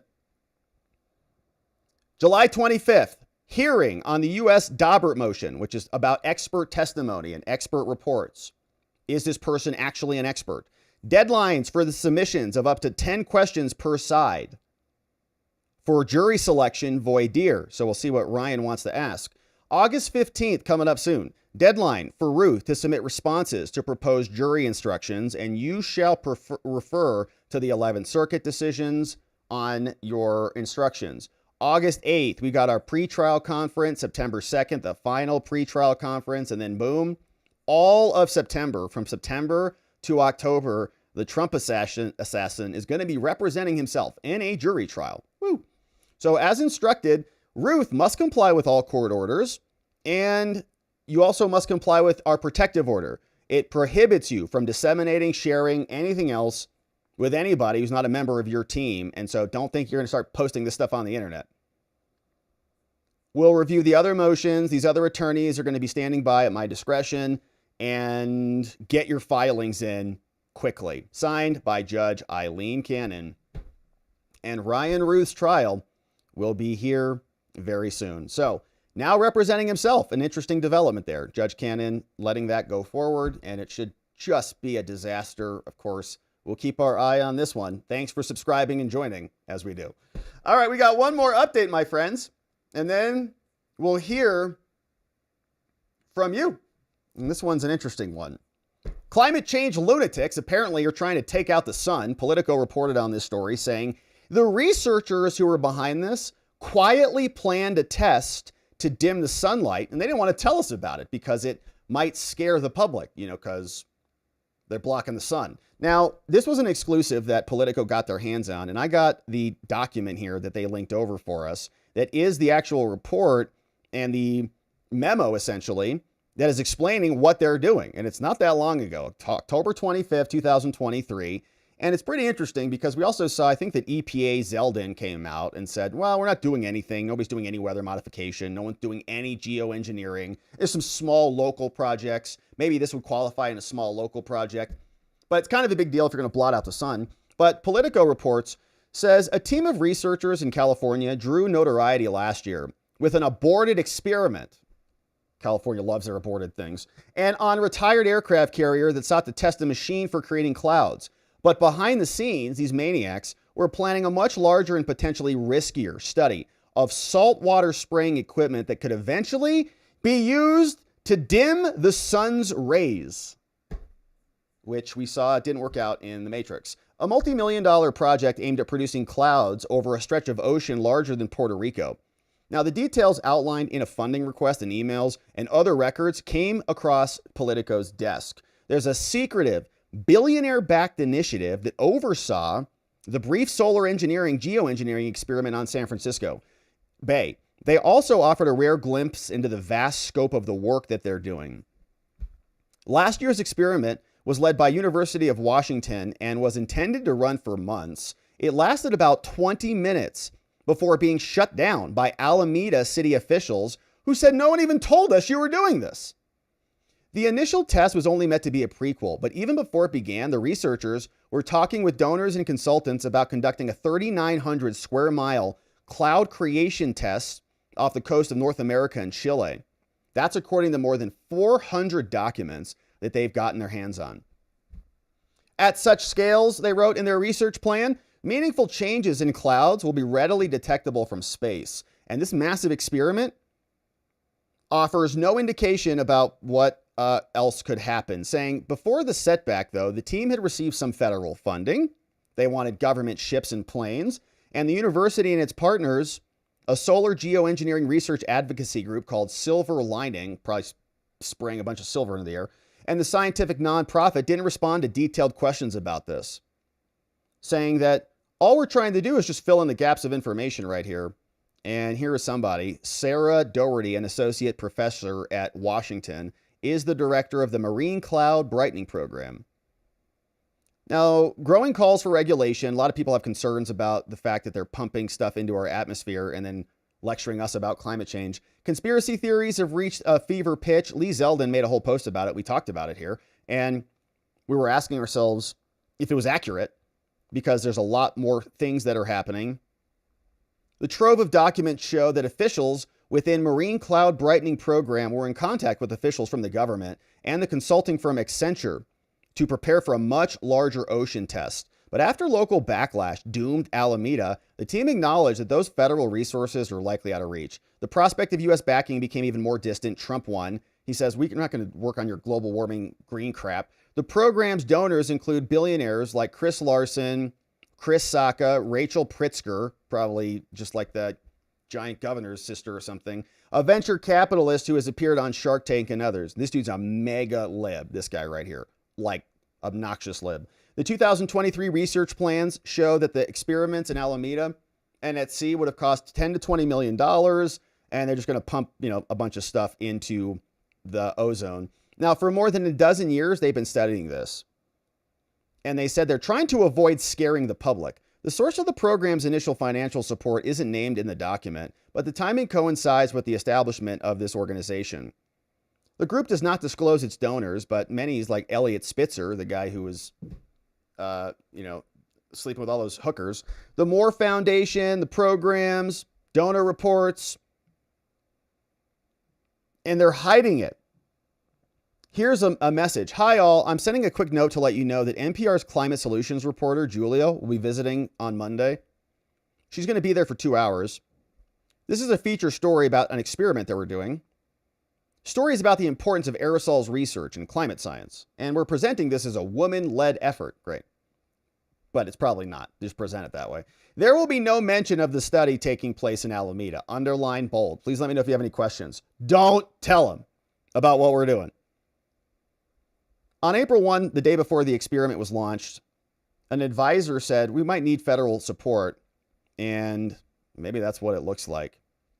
So you can see major report here. Let's look at some of the documents. Here's what this says. The truth is that in the coming decades, we're going to have to cope with climate change in many ways, involving both technologies and social decisions. Learning more about possible mitigations is crucial going forward, say these self-serving people. I was told that we were going to be dead in 10 years, like 20 years ago. I was told that unequivocally from Al Gore and others. We got 10 years or we're going to die. Rush Limbaugh had a whole counter on his website about it. We're dead. We're all dead. AOC said the same thing 5 years ago, too. After the council vote, they got a new public relations firm. They're all digging into it. All right, here's what the report shows. Says this is the University of Washington Marine Cloud Brightening Program. Says this is our program is to reduce one of the greatest uncertainties, which is what are particles in the air doing? And we're now investigating this. Particles are natural, and we humans are increasing particles. And so what we're trying to do is fix this. They're right. We've got changes in aerosols, how clouds are responding, and here's what they're ultimately doing. Now, the program is designed to reduce uncertainties in the effects of aerosols. How are they going to do that? Understand the localized effects, assess the potentials of this program to reduce climate warming. And there's a full program here. Here are the phases. Early modeling studies in phase 1. Phase 2, 2024 to 2025. They're going to do coastal studies of the evolution and transport of this plume. So go create it, do a set of simulations of cloud responses, and then pump them into the sky. Build on phase 1 simulations. And then in phase 3, which will be next year up into 2027, actually do these things. Performed ocean-based controlled aerosol studies to quantify cloud responses when we inject aerosol. And also an integrated component of this study would be cloud scale models and also explore other novel approaches. So we got phase 4, 27 to 28, and reduce uncertainty. And then in phase 5, they're going to analyze things and provide input to the U.S. And hopefully the U.S. decides, let's do this nationally and let's just control the weather everywhere. Now, I'm in favor of technology. And if we could, have some technology that prevented a hurricane from obliterating a town or something like that, that seems like it's probably worthwhile to investigate how to solve those problems. But there's also a lot of unintended consequences that our government officials are terrible at measuring. They think that, they live in this world of idealism where there's really no incentives, no actual, friction in the world because it's just whatever they want it to be, like equity and diversity and all these. They just make it up and think that it exists when reality says something different. But here, what are those unintended consequences? Is it siphoning, water and resources from other regions that will cause a cascading effect? Who knows? But the point is, as usual, there's a group of people. I think the bigger thesis here is there's a group of people who think that they're basically God and that they can control the planet and that they don't have to tell anybody about anything that they're doing because they're better than everybody else. And we'll get scared. They're much more sophisticated than we are. And they'll handle it for us. And so if it involves the same people who scream to us about man-made climate change are changing the climate with their technology and trying to hide it from the rest of us, playing God. So we're happy they're exposed. Hopefully they're investigated. I'd like to know if they violated any pollution laws or any federal laws, and figure out why they think they can operate in the secret, in the dark, and ultimately change the entire planet on their visions and whims. We'll be here keeping an eye on them, my friends. Thank you for joining and subscribing as we do. All right, my beautiful friends. Well, it's a great Monday. Really glad that you're here. Thanks for joining us early on the day. As I mentioned at the start of the show, your boy is heading out of town. So tomorrow morning, got an early flight out of Phoenix over to DC. And so tomorrow's show will be late in the evening. And we'll be in DC. So we'll be doing it from there. So it's going to be a lot of fun. But my friends, if you're just joining us today for the early stream, quick recap on what we talked about today. We had an update on Dan Bongino, and I, kind of flipped out about it, but that's how I feel. I don't know what to say. So Dan, what's up? We got Dan and reaction to Dan. We got Dan sharing the comment, this news article from Just the News, which is basically just a reference to the intelligence report that we've talked a lot about here that was fraudulent and fake. And so hopefully we get more information about it. So no updates from Dan. We got other reaction from Trump talking about Epstein, talking about what happened with Clinton and Larry Summers, who were frequent visitors to the island. Then we talked about how Peter Strzok, this guy over on X who has blocked me, who got fired from the FBI and had an affair with a married woman, he has now deleted all of his X posts. They're gone with the wind. And I think a lot of the Obama officials are very, very nervous. We had Schoen who explained Obama could even be charged if he was impeached. Devin Nunes says, oh, these overt acts continued all the way up until the Mar-a-Lago raid. And we got Ratcliffe, who was also saying that these are acts in furtherance of the conspiracy. When these guys testified to Congress, they broke the law again and furthered the conspiracy. Great memes from the president right here. Obama racing away with JD Vance in tow over there with the president too. Good stuff on that. We got an update on Ryan Routh. Ryan Routh, of course, is going to be representing himself. This is the attempted Trump assassin, the guy who was on the golf course who then shot and then fled. He's going to be on his own. And trial starting in just about a month. And so that's going to be a doozy. Lots of filings due, lots of activity. Normally, like, this is the crunch time. And now he's got no attorney. So we'll see where that one goes. We also talked about the Democrat plot to blot out the sun from a bunch of libs. And now, my friends, it's time to hear from you. And thank you for joining us. I hope your week is off to an amazing start. You're accomplishing all the things you set your mind to.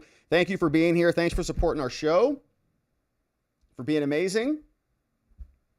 Let's see who we've got cooking today. Hey, what's up, Carrie B. K. Bean? Thank you for clipping for us, too. Ooh, we got some nice comments here today. Yeah. Hey, Raymond Ridgway. What's up, Raymond? A challenge for the skilled creators. Oh, I think that was from that was from Saturday. My apologies. So those were on the Membo stream. We had some great comments on the Membo Saturday stream. Check it out if you're a Membo. Rub some dirt on it. Says, here's what to look or hope for on Tuesday night. We got meteors. Woo, look at that. All right, this is from our resident astronomer, Galaxy Whirlpool. Looks like that came in last year about this time. Man, that is a great capture. Look at that thing. When you wish upon a star. Here, what's up? More from our resident astronomer in the house. Look at that, man. Another one back there. Very cool. That's awesome. That's some nice looking equipment you got there. Here's another one. Says, or this one, I see these often because I'm watching my gears in the monitors. That's cool. Look at all those wishes.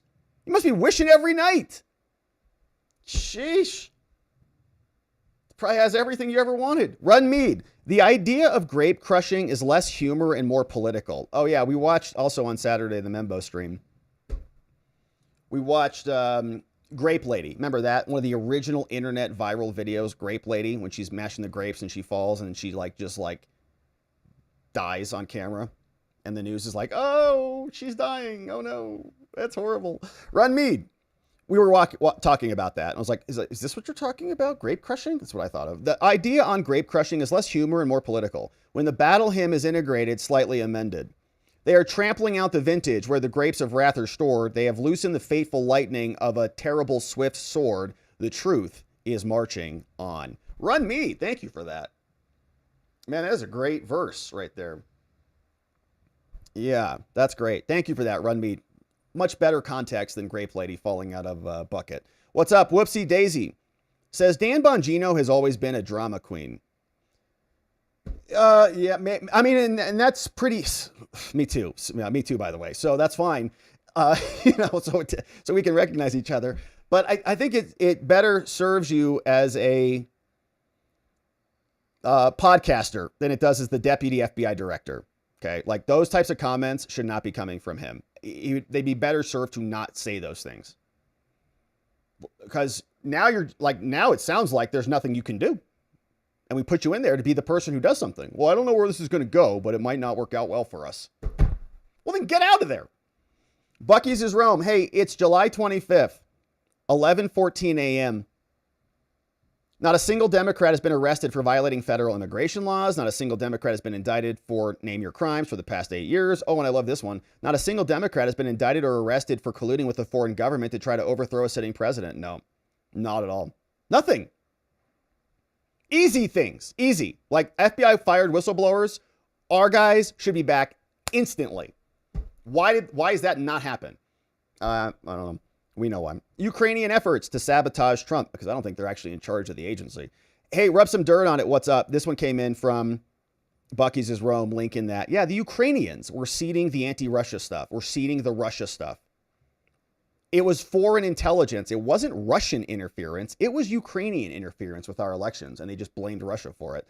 Rub some dirt on it says, hey, I'm going to call on Mama G to solve the Bongino dilemma. She can sit Robin down on a couch with a single microphone and make them hold hands while they hash out the issues. I would like to, have a sit down with Dan and ask him some of these questions. I like Dan. I want to support Dan. That's why it hurts me to be mad. So we should also get a Get Along t-shirt too. Rub some dirt on it. Get Along t-shirt.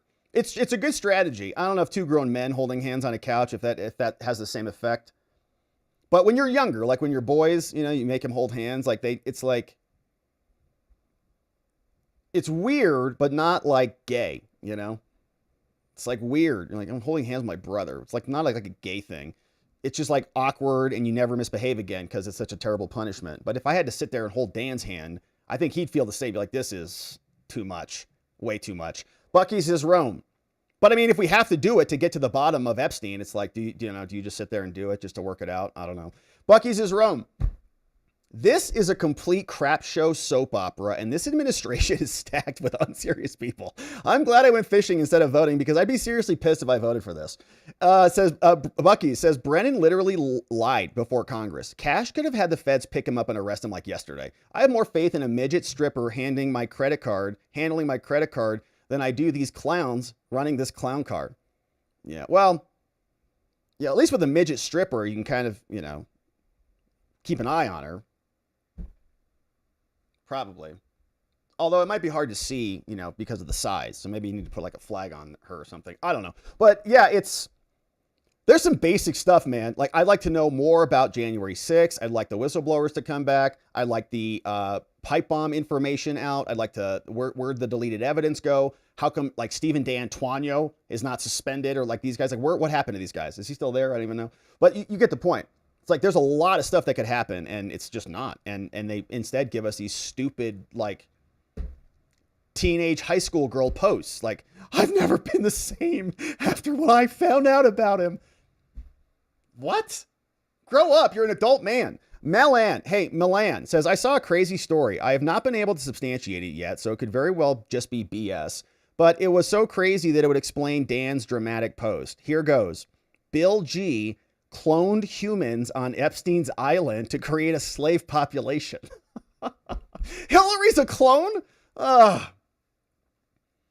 Look, if Dan comes out and he's like, no, like actually there's like a clone race of reptilians. I'd be like, all right, Sorry I was so hard on you, Dan.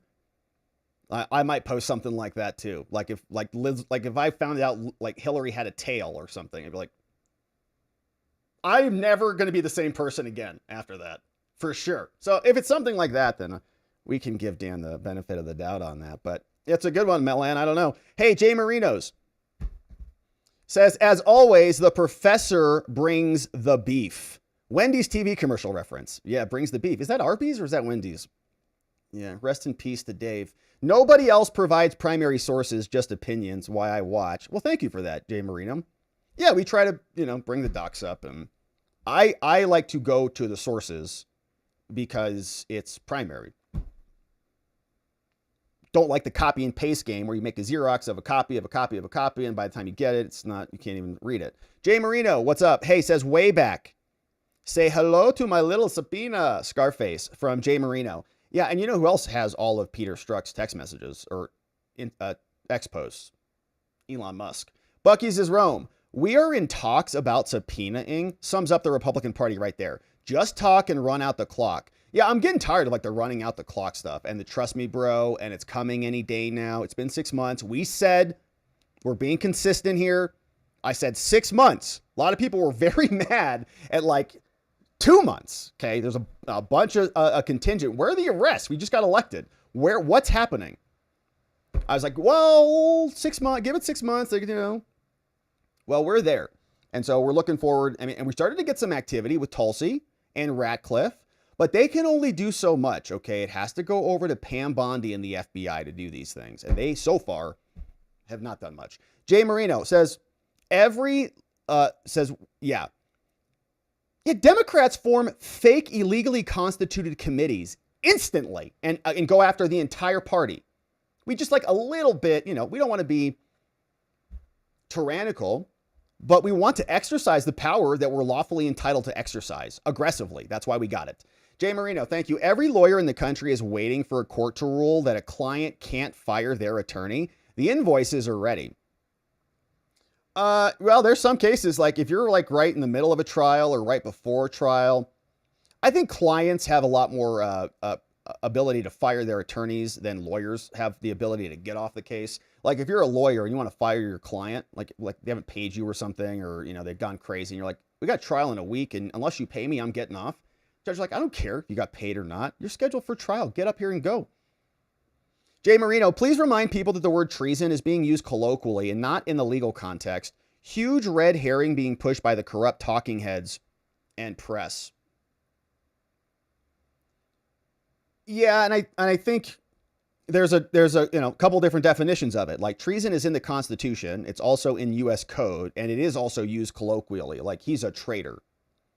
And, it can be a traitor to the country, a traitor to the cause. It can be a traitor to your family, something like that. Yeah, it's one of those words that is a term of art, and it also is perverted a lot, just kind of like democracy has kind of become everything for them.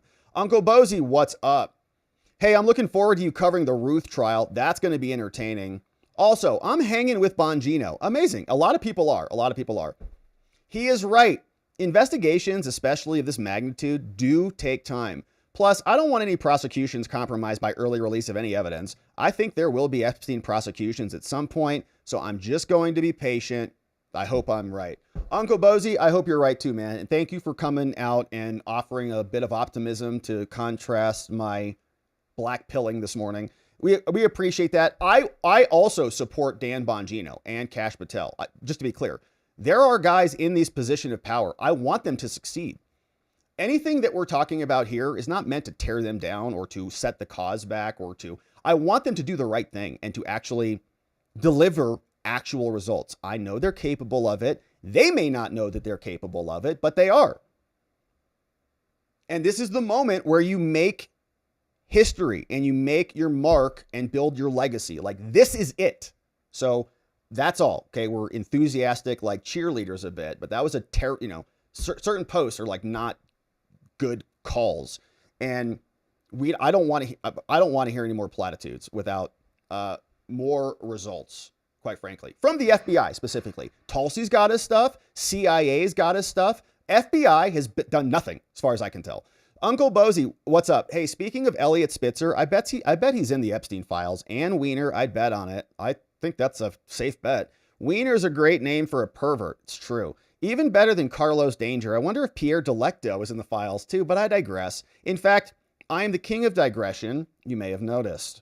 Good to see you, Uncle Bozy. Yeah, good stuff. Hey, Boopsy says, in the meantime, is Ryan Routh in jail or what? He's dangerous. Yeah, he's in custody. And I think you saw even the letter get copied to him right over there. Pro se, Federal Detention Center. There's his number, inmate mail. So he's getting all of this correspondence while in prison. Boopsy says, who gave them ownership of the skies? Did they buy that property? No. And they just want to, smash it into our entire planet. And do they pay taxes on that property like we have for ours? I want to see the documents in the receipts. They have no right taking our skies. Yeah, and you're right about that, Boopsy. And they do it, surreptitiously, in secret, without any public approval or endorsement or even knowledge about it. And then they're the same people who are like, their argument is that you're going to have like unknown entities, like just this free rider effect, this economic problem of the free rider, where all these dirty corporations are going to be polluting everything and blah, blah, blah. They're the ones who are creating these weird experiments thinking that they're going to save the planet. Good stuff. Good stuff there. All right, my friends. So let us take some locals comments. We're not going to do a separate after party today. So we're going to say our goodbyes here, and then we're going to call it a day because your boys got to get on the road in a few. But let's take some other comments here as we close it out on this Monday. We had some great comments over on locals. Boopsy. What's up, Boopsy? Says, Rob, you are a news source for me. I thank you for your work gathering facts and info and bringing it to us so nicely. Oopsie. Well, thank you for being a part of what we do here. Honestly, obviously could not do it without you. Thank you for being a member on Locals for a full year and for being amazing. I'm learning a lot. I hope you're learning a lot. I'm having some fun, sometimes too much fun. But that will continue. Nathan, hey, sometimes when you don't appear for a show on time, folks here get concerned. Now that you're engaged, will you have Alexis post if there are issues? That way we're assured and do not have to worry if something happens. Well, first of all, that's very nice. So thank you for worrying about me. I'm not sure what that's referencing, Nathan, because I think we're on time today. Or maybe you're talking about this afternoon. Well, no, I'm not going to have Alexis post for us, but it's a nice suggestion. She's got plenty of her own stuff to do, and she's doing it. But what I would just encourage people is just to watch the prior show where I usually explain it, where I'm going to be, and just hang tight, and I'll be back. I'll be back in the next time we're back. So don't worry. It's just okay. It's all good. It's all good. Hey, Terry Miller, can the VP influence the Senate from holding a fake recess so the president can't plug his people in? I don't want to see the Senate manipulate the procedures while Trump is on a roll getting the work done. I don't want to see more of the same that they've grown accustomed to. I don't know if he can officially. I mean, I think JD Vance could, of course, go back and have a conversation with John Thune or Mike Johnson, because right now this is a conversation about recess appointments. They keep opening up pro forma sessions. Trump has not had hardly anybody confirmed, and they just keep going into recess, not doing any actual work, and then coming in and opening up pro forma sessions so that they're not in recess, so Trump can't appoint anybody in recess. So I don't know that JD Vance has any binding power, but he could certainly go put some pressure on him. Angela Koenig, what's up? Hey, I just got done listening to Michael Flynn's audiobook, and it's called Pardon of Innocence. And after listening to this, you can only hope and pray that all those involved will get hit hard for what they did. Yeah, and I saw another article today, Angela, that Flynn was targeted. I think it was in the Oval Office. Like they called him out by name to go get after him. What's up? Nathan's here. Okay, there's been some mention of the Mar-a-Lago raid, so I'll bring this up. I have suspected the Mar-a-Lago raid has been looking for Crossfire Hurricane and related documents that showed that the FBI had committed crimes worthy of prosecution. It had made some news. Docs were classified, but Trump ordered them released and thought it was done. Instead, what happened was the people doing work refused to do it and did not release the documents that showed crimes ignoring others for the purposes of hiding the FBI's crimes from public knowledge. There's some info here about related issues, like the local office didn't search as per protocol from the House Judiciary. This is a press release over there. Thank you, Nathan, for this. Yeah, June 9, 2023. Jim Jordan sent a letter.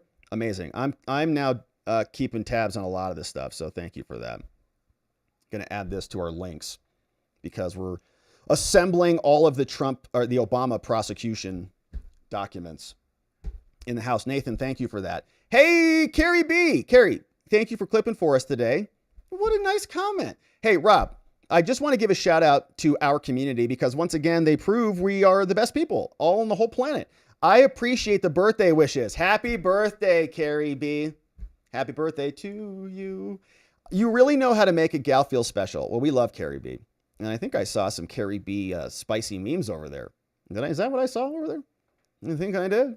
Some good looking memes over there, Carrie B. Yeah, so happy birthday to you. I hope you're doing something fun. Carrie B, thank you for being an amazing mod extraordinaire, helping out, and for being amazing and contributing so much. I mean, the community is what it is because you're in it, and we're grateful for you. Happy birthday. I hope you're celebrating all week long. Carrie B, you rock. Chetty Mo, boom. What's up, Chetty Mo? Boom, in the house. We got this one from Sandy. Sandy wrote this in regard to Dan. I think Dan is relaying what he could. The key in his post is the word republic. He appears to have found out that every single rep has been compromised one way or another. He should tell us that right now. Like right now.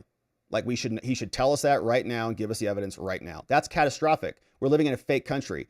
If you think about the shadow financial system Mike Benz talks about that was created by Epstein and the hedge fund guys and Trump's directing Summers and hedge funds guys to be looked into, you can see the bigger picture. Furthermore, if the FBI is falsifying records to compromise politicians with sex crimes, they are compromised even if they're innocent. Dan would be correctly stating what he is finding out. We cannot run a republic like this. Exposing the shadow financial system is going to be the only way to take these people down. None can be prosecuted for sex crimes. Bondi told us that indirectly when she identified the FBI as hiding info from her. Right. Mafia, right. She said, and even Cash said that he found like a box somewhere. Remember, some other closet somewhere. None can be prosecuted for these crimes. Bond has told us that. Mafia was taken down for tax evasion, but decades later, we all know the crimes they really committed. The same justice of the cabal needs to be seen the same. We also still have to have a functioning government when this is over. Losing everyone from everywhere would bring down our country. We need to be patient and keep an open mind, not butt off our nose despite our faces. Keep the pressure on the FBI and the DOJ, but respect when they do good. We offer them tremendous respect when they do good, but the FBI and the DOJ have not done a lot. In fact, they've really screwed up a bunch of cases. I almost said a bad word there. They, like the Kilmar case and a bunch of other cases that we've covered here, it's been kind of pathetic. So we've been giving them some grace. We've been giving them some benefit of the doubt here, but we also demand action. And look, if we're living in a system like this, like if Dan is really shaken to the core and he'll never be the same about it, he shouldn't have posted that until he had something for us, because now we don't know what the hell he's talking about. There's no guarantee that we're ever going to know. He's going to do some things behind the scenes. We're all supposed to trust him. And I just don't anymore. It's like I trust but verify. And we've gotten zero verification from the FBI. Highland Bull. Starmer doesn't care. He's part of the problem. He wants his future voters to come in the UK. Trudy over in Scotland says Bill Gates came to the UK and got Starmer to say yes to dulling the sun. Is there anything that revolting excuse for a human being Gates won't do for money? No, he seems to be obsessed with it. It's like the only thing that matters to him. Nathan says, can you post a link to the weather mod article here? And thank you, Nathan. Yes, I can do that. Nathan says, here, let me just link that for you right here. Nathan's got another show suggestion. Thank you for the suggestions, Nathan. We post our links over on the Lodge. His name is Robert Paulson. Sounds like Ryan Routh has been watching way too much My Cousin Vinny. You can't handle the truth. Is that the one you're talking about? Or he thinks he can be like my cousin, like the lawyers there. Defrauded says, research John Solomon and the China Hustle. Check it out at thechinahustle.us. And Tina J. Dallas says, I had to fire my bankruptcy attorney because he effed everything up. He had no idea how to handle a mortgage, a second, homestead law, and the IRS. Man, there are bad lawyers out there. Definitely some bad lawyers out there. And Tina, isn't the FBI always behind the scenes? From Tina J. Dallas? Not really. I mean, sometimes they're behind the scenes, but sometimes they're like front and center. They do, active, open investigations as well. And so, my friends, thank you for sending those in. I think we got some other comments over on the YouTubes. And so, YouTube friends, let me grab those. Thank you for sending those in. You are amazing. We got some comments out here. We got Membos coming in too. Oh my goodness, you guys rock. Look at this. Hey, what's up? We got Martin Cooper, who is joining us, or Martin Coons in the house. What's up, Martin Coons? Joining us. Martin, thank you for being a Membo, for becoming a Membo and joining up. Grab the Saturday stream. Membo streams are going to be a little off for these next few days because we're traveling and we only got so much time in the day. But we'll, of course, see you back when we get back into the swing of things. Mock Schnell brought in 50 new Membos. Absolutely incredible. You guys know who you are. Thank you for bringing them in, Mock Schnell. You're amazing. 50 new Membos, friends. Great to have you, and we'll see you back. Mock Schnell, hey, good morning, Rob. As usual, President Trump shakes his finger at our trade partners and threatens big tariffs, and they flinch. EU flinch, signed a great deal for U.S. and markets are jumping. The LNG, baby. From Mock Schnell, the LNG. Well, that's great. We love those markets, baby. And Trump just signed a new trade deal, too. It seems pretty good, too. A lot of Europeans and a lot of people in the media are very unhappy about that. Hey, Joshua A. Thank you, Joshua. I've been watching a while. I love your work. Thank you, Joshua. Thanks for hanging with us, my man. Thanks for being a Membo. Thanks for sending in some love today on this morning. We really appreciate you. Thank you for being here. Mock Schnell, yes, got to love it. All these wins for the U.S. And POTUS got the Democrats crying in the media. Wow, Orange Man bad. But every day people see the economy rising and the market jumping. As I said, LNG sector is going up. From Mock Schnell. That's great. Yeah, and you can see it in the charts. I think even people on CNN, or who was it?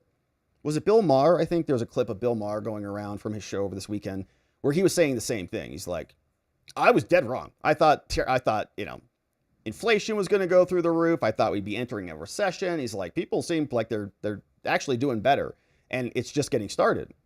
Doan, Barry gets tied to the raid on Mar-a-Lago after his time in office, and then it's a whole new game. Yes, because it would envelop him into the ongoing conspiracy, right? The newest overt act would be the Mar-a-Lago raid. And that is an extension of the conspiracy to go get the same files that Barack Obama was involved in. There's a lot of work to get to Obama, right? He does have immunity. And I think to some extent, or he can claim immunity, he has the right to claim that now. Whether he has it or not is another thing.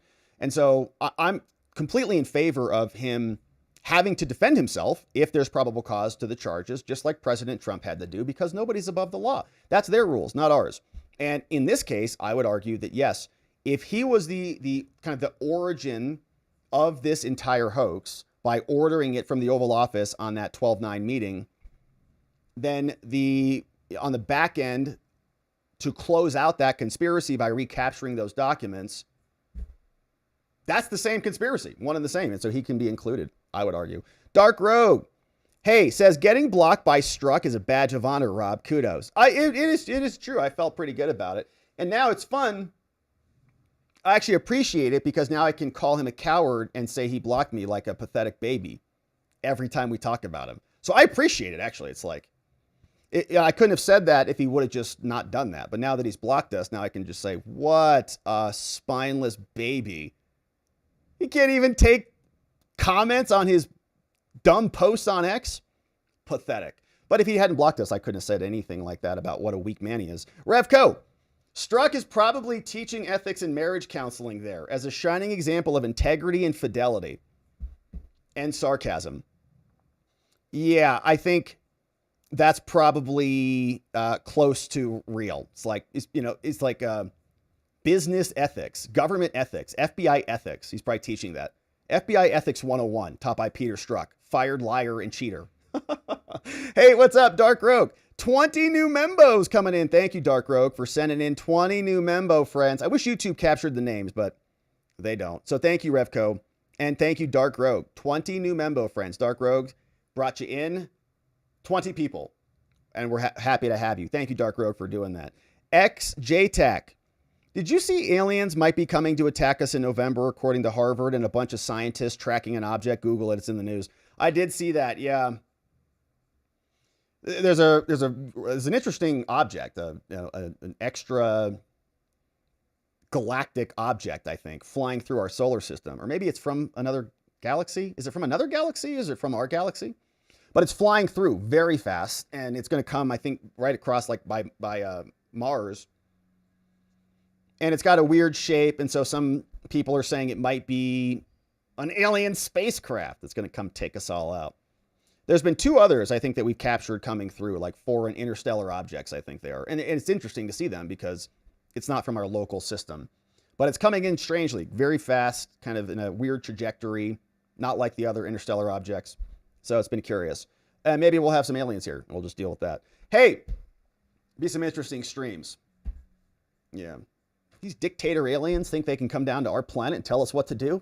Not on my watch, buddy boy. Hey, Milsim Marauders. What's up, Milsim? Thanks for the gift, Membo. So you can't thank me. Somebody else must have given it to you. Too poor to join at the moment, but love your content. Milsim Marauders. Thank you for becoming a Membo. Really glad you got a gift. Thank you to whomever gifted you. And we're glad to have you in the Membos community. Revco says, this is totally off topic. Have you ever gone through the FBI CIA family jewels files where they list every crime they committed? No, I don't think so. I've gone through a lot of like those PDFs and things. In fact, we've got some of those at the lodge, some good ones over at the lodge. But I think, yeah, that's sounds interesting. And I'm sure it's like, is it volumes, like the volumes of their crimes, like encyclopedias, like take up multiple walls? Hey, Jay Kwan, 88. What's up? Jay Kwan in the house. 8 months as a Membo. Amazing. Thank you for being here. Almost full term, Jay Kwan. Have fun in DC. Virginia guy here. Catch you next time. Amazing, Jay Kwan. Yeah. That sounds amazing. Next time we're out there, it's going to be a quick trip. Going out, flying back Thursday. And so Thursday's stream schedule, I'm not sure what that's going to be, but we'll find that out. So thank you, Jay Kwan, for being here for 8 months, man. And we'll see you next time. Just Ranting, 16 months as a Membo. Thank you, Just Ranting. You often warned that their action would backfire. Well, that sounds like an ominous warning. That came from me. Well, I think that is a true thing. I think even Isaac Newton said that. For every action, there is an equal and opposite reaction. So they do something, there's going to be a response. It's kind of reality. Dark Rogue. If the conspiracy is still going, has the statute of limitations expired? So the idea would be no, and Ratcliffe kind of explained this, but if there's another overt act that's a part of the conspiracy, if it's an act in furtherance of the conspiracy, then you would say that that conspiracy was just extended by the most recent overt act. So whatever the most recent overt act is, that's where the statute of limitations is now refreshed. They did the same thing kind of with the Diddy stuff. Like, they couldn't charge him with felony assault for beating that woman in the hotel room. So they charged him with conspiracy and racketeering. And then they said, well, that was just one act way back then, but this is another act right now. And so we can bundle them all together, which is what I think they could do with the Obama crew. David D. David Brock's boyfriend ran the Comet Ping Pong Pizza store. Is that true? Pizzagate? David Brock, is he gay? I don't know. There's a lot of details in that comment there, David D. Thanks for the super chat. Definitely have to look that one up, but that is an interesting connection. Midwest Mark, what's up? Midwest Mark, thank you for becoming a supporter. You're amazing. We appreciate you joining them and becoming a Membo. Thanks for supporting our work here. Revco, 10 months as a Membo. Says Routh was the G or H team pick for assassins. Yeah, not the A team, not the B team, not the C team. More like the G or the H team for Ryan Routh. Yeah, and weird dude, weird videos, weird trips to Ukraine, all sorts of strange stuff going on. The fact that he's going to be up there defending himself in court, it's not going to be good for him. Tara Brown, what's up? Tara Brown, thank you for becoming a membo. You're amazing. We appreciate you supporting us as a membo. We got Revco. What's up, Revco? Waiting for Routh to try the sovereign citizen arguments. I wasn't driving. I was traveling. I do not submit to admiralty law. I'm filing on your bond. That's an interesting point, Revco. Yeah, he'll start talking about like the gold tinge flags or whatever in court. Your flags are not even here, and screaming. And she'll be like, They don't take kindly to that. So we'll see what she does and how she cuts that off. But like if he starts making any jury nullification arguments or those things, he might be trying to go that route. But why would the jury nullify this? It's like not like a drug crime or something. The guy was on a golf course trying to shoot someone. So we'll see. Good to see you, Revco. It's a funny comment. Maybe he'll do that. Hey, David D. Bill Gates is trying to have calcium carbonate called Tums sprayed into the atmosphere to block the sun. Yeah. I think he's also trying to get everybody to like inject themselves all across the planet. And he's trying to reconstitute the food and basically ensconce himself into all the different industries and act like God King. Thank you, David. Yeah, he's not a good person. 127 Gold said, holding another man's hand is gay, Rob.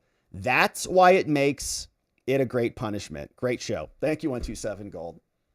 I agree with that.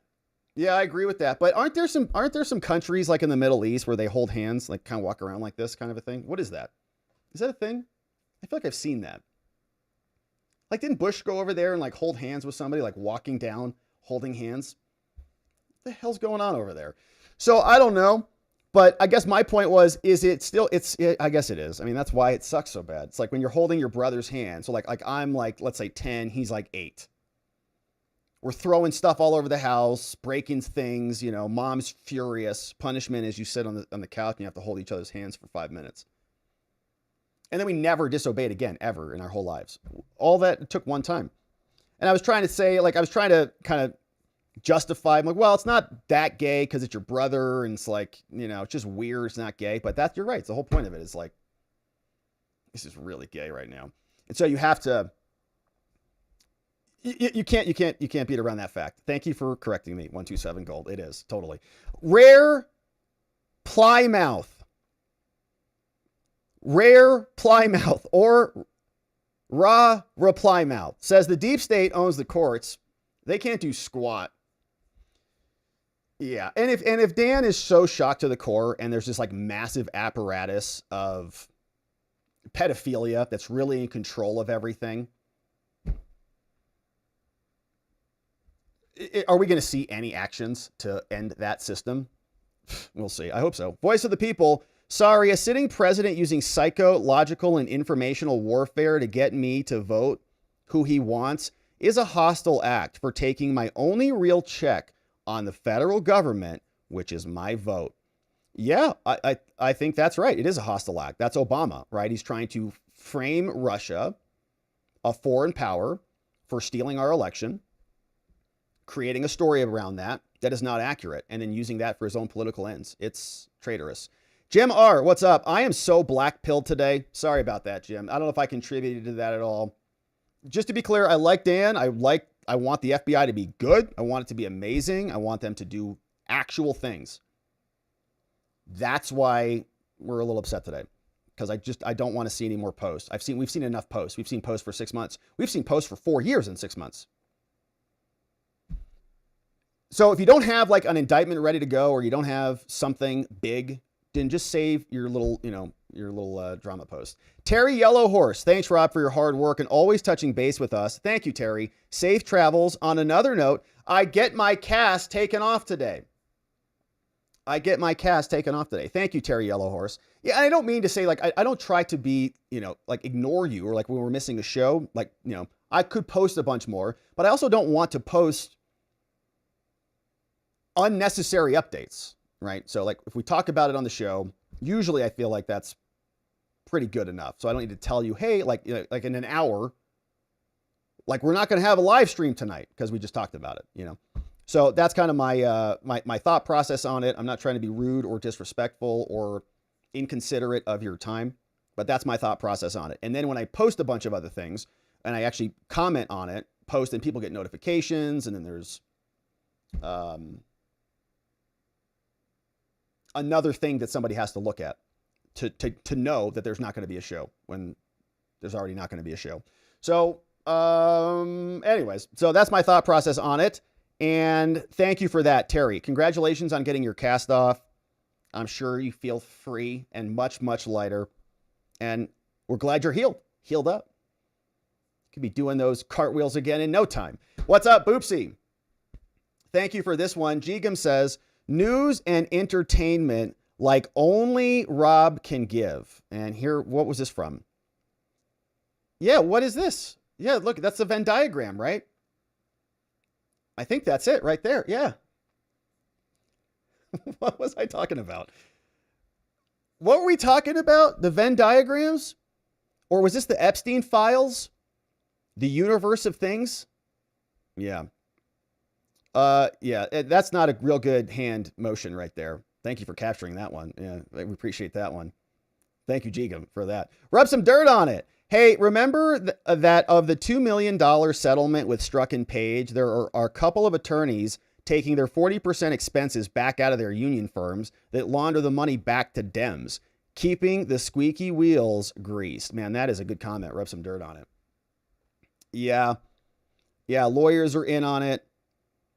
And why is it the FBI right now? Why is Kash Patel and the FBI right now not settling claims with the other whistleblowers who are busting the prior corrupt FBI? Tina says, visit the Einstein Memorial. It's my favorite. Einstein Memorial in DC? I don't think I've been there.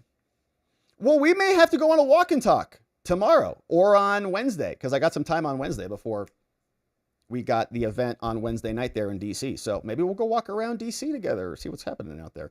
All right. So my friends, it has been a beautiful day and an amazing stream.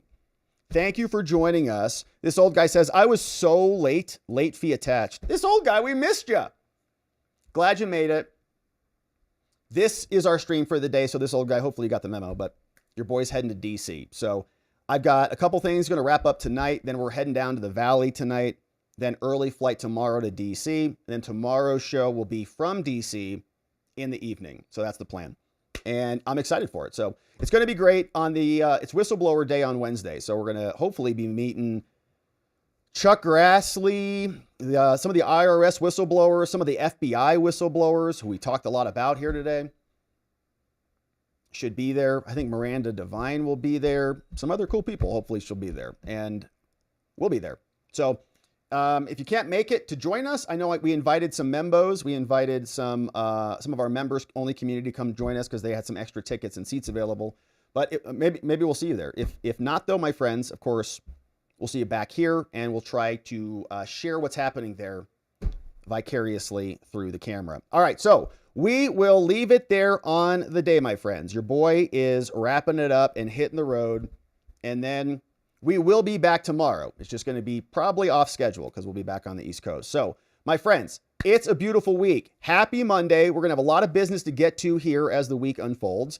And so until we do come back tomorrow, I hope that you have the most incredible start to your week and a brilliant day, because we're going to pause here for just a few short hours, hop on an airplane, land on the East Coast, and then we'll come back here tomorrow to get into it again. And in order to do that appropriately, we are going to need to see you right back here so that together, with your help, we can shine that big, beautiful spotlight of accountability and transparency down upon our system with the hope of finding justice. Make it an amazing week, my friends. A beautiful rest of your day. I'll see you right back here tomorrow. Bye-bye.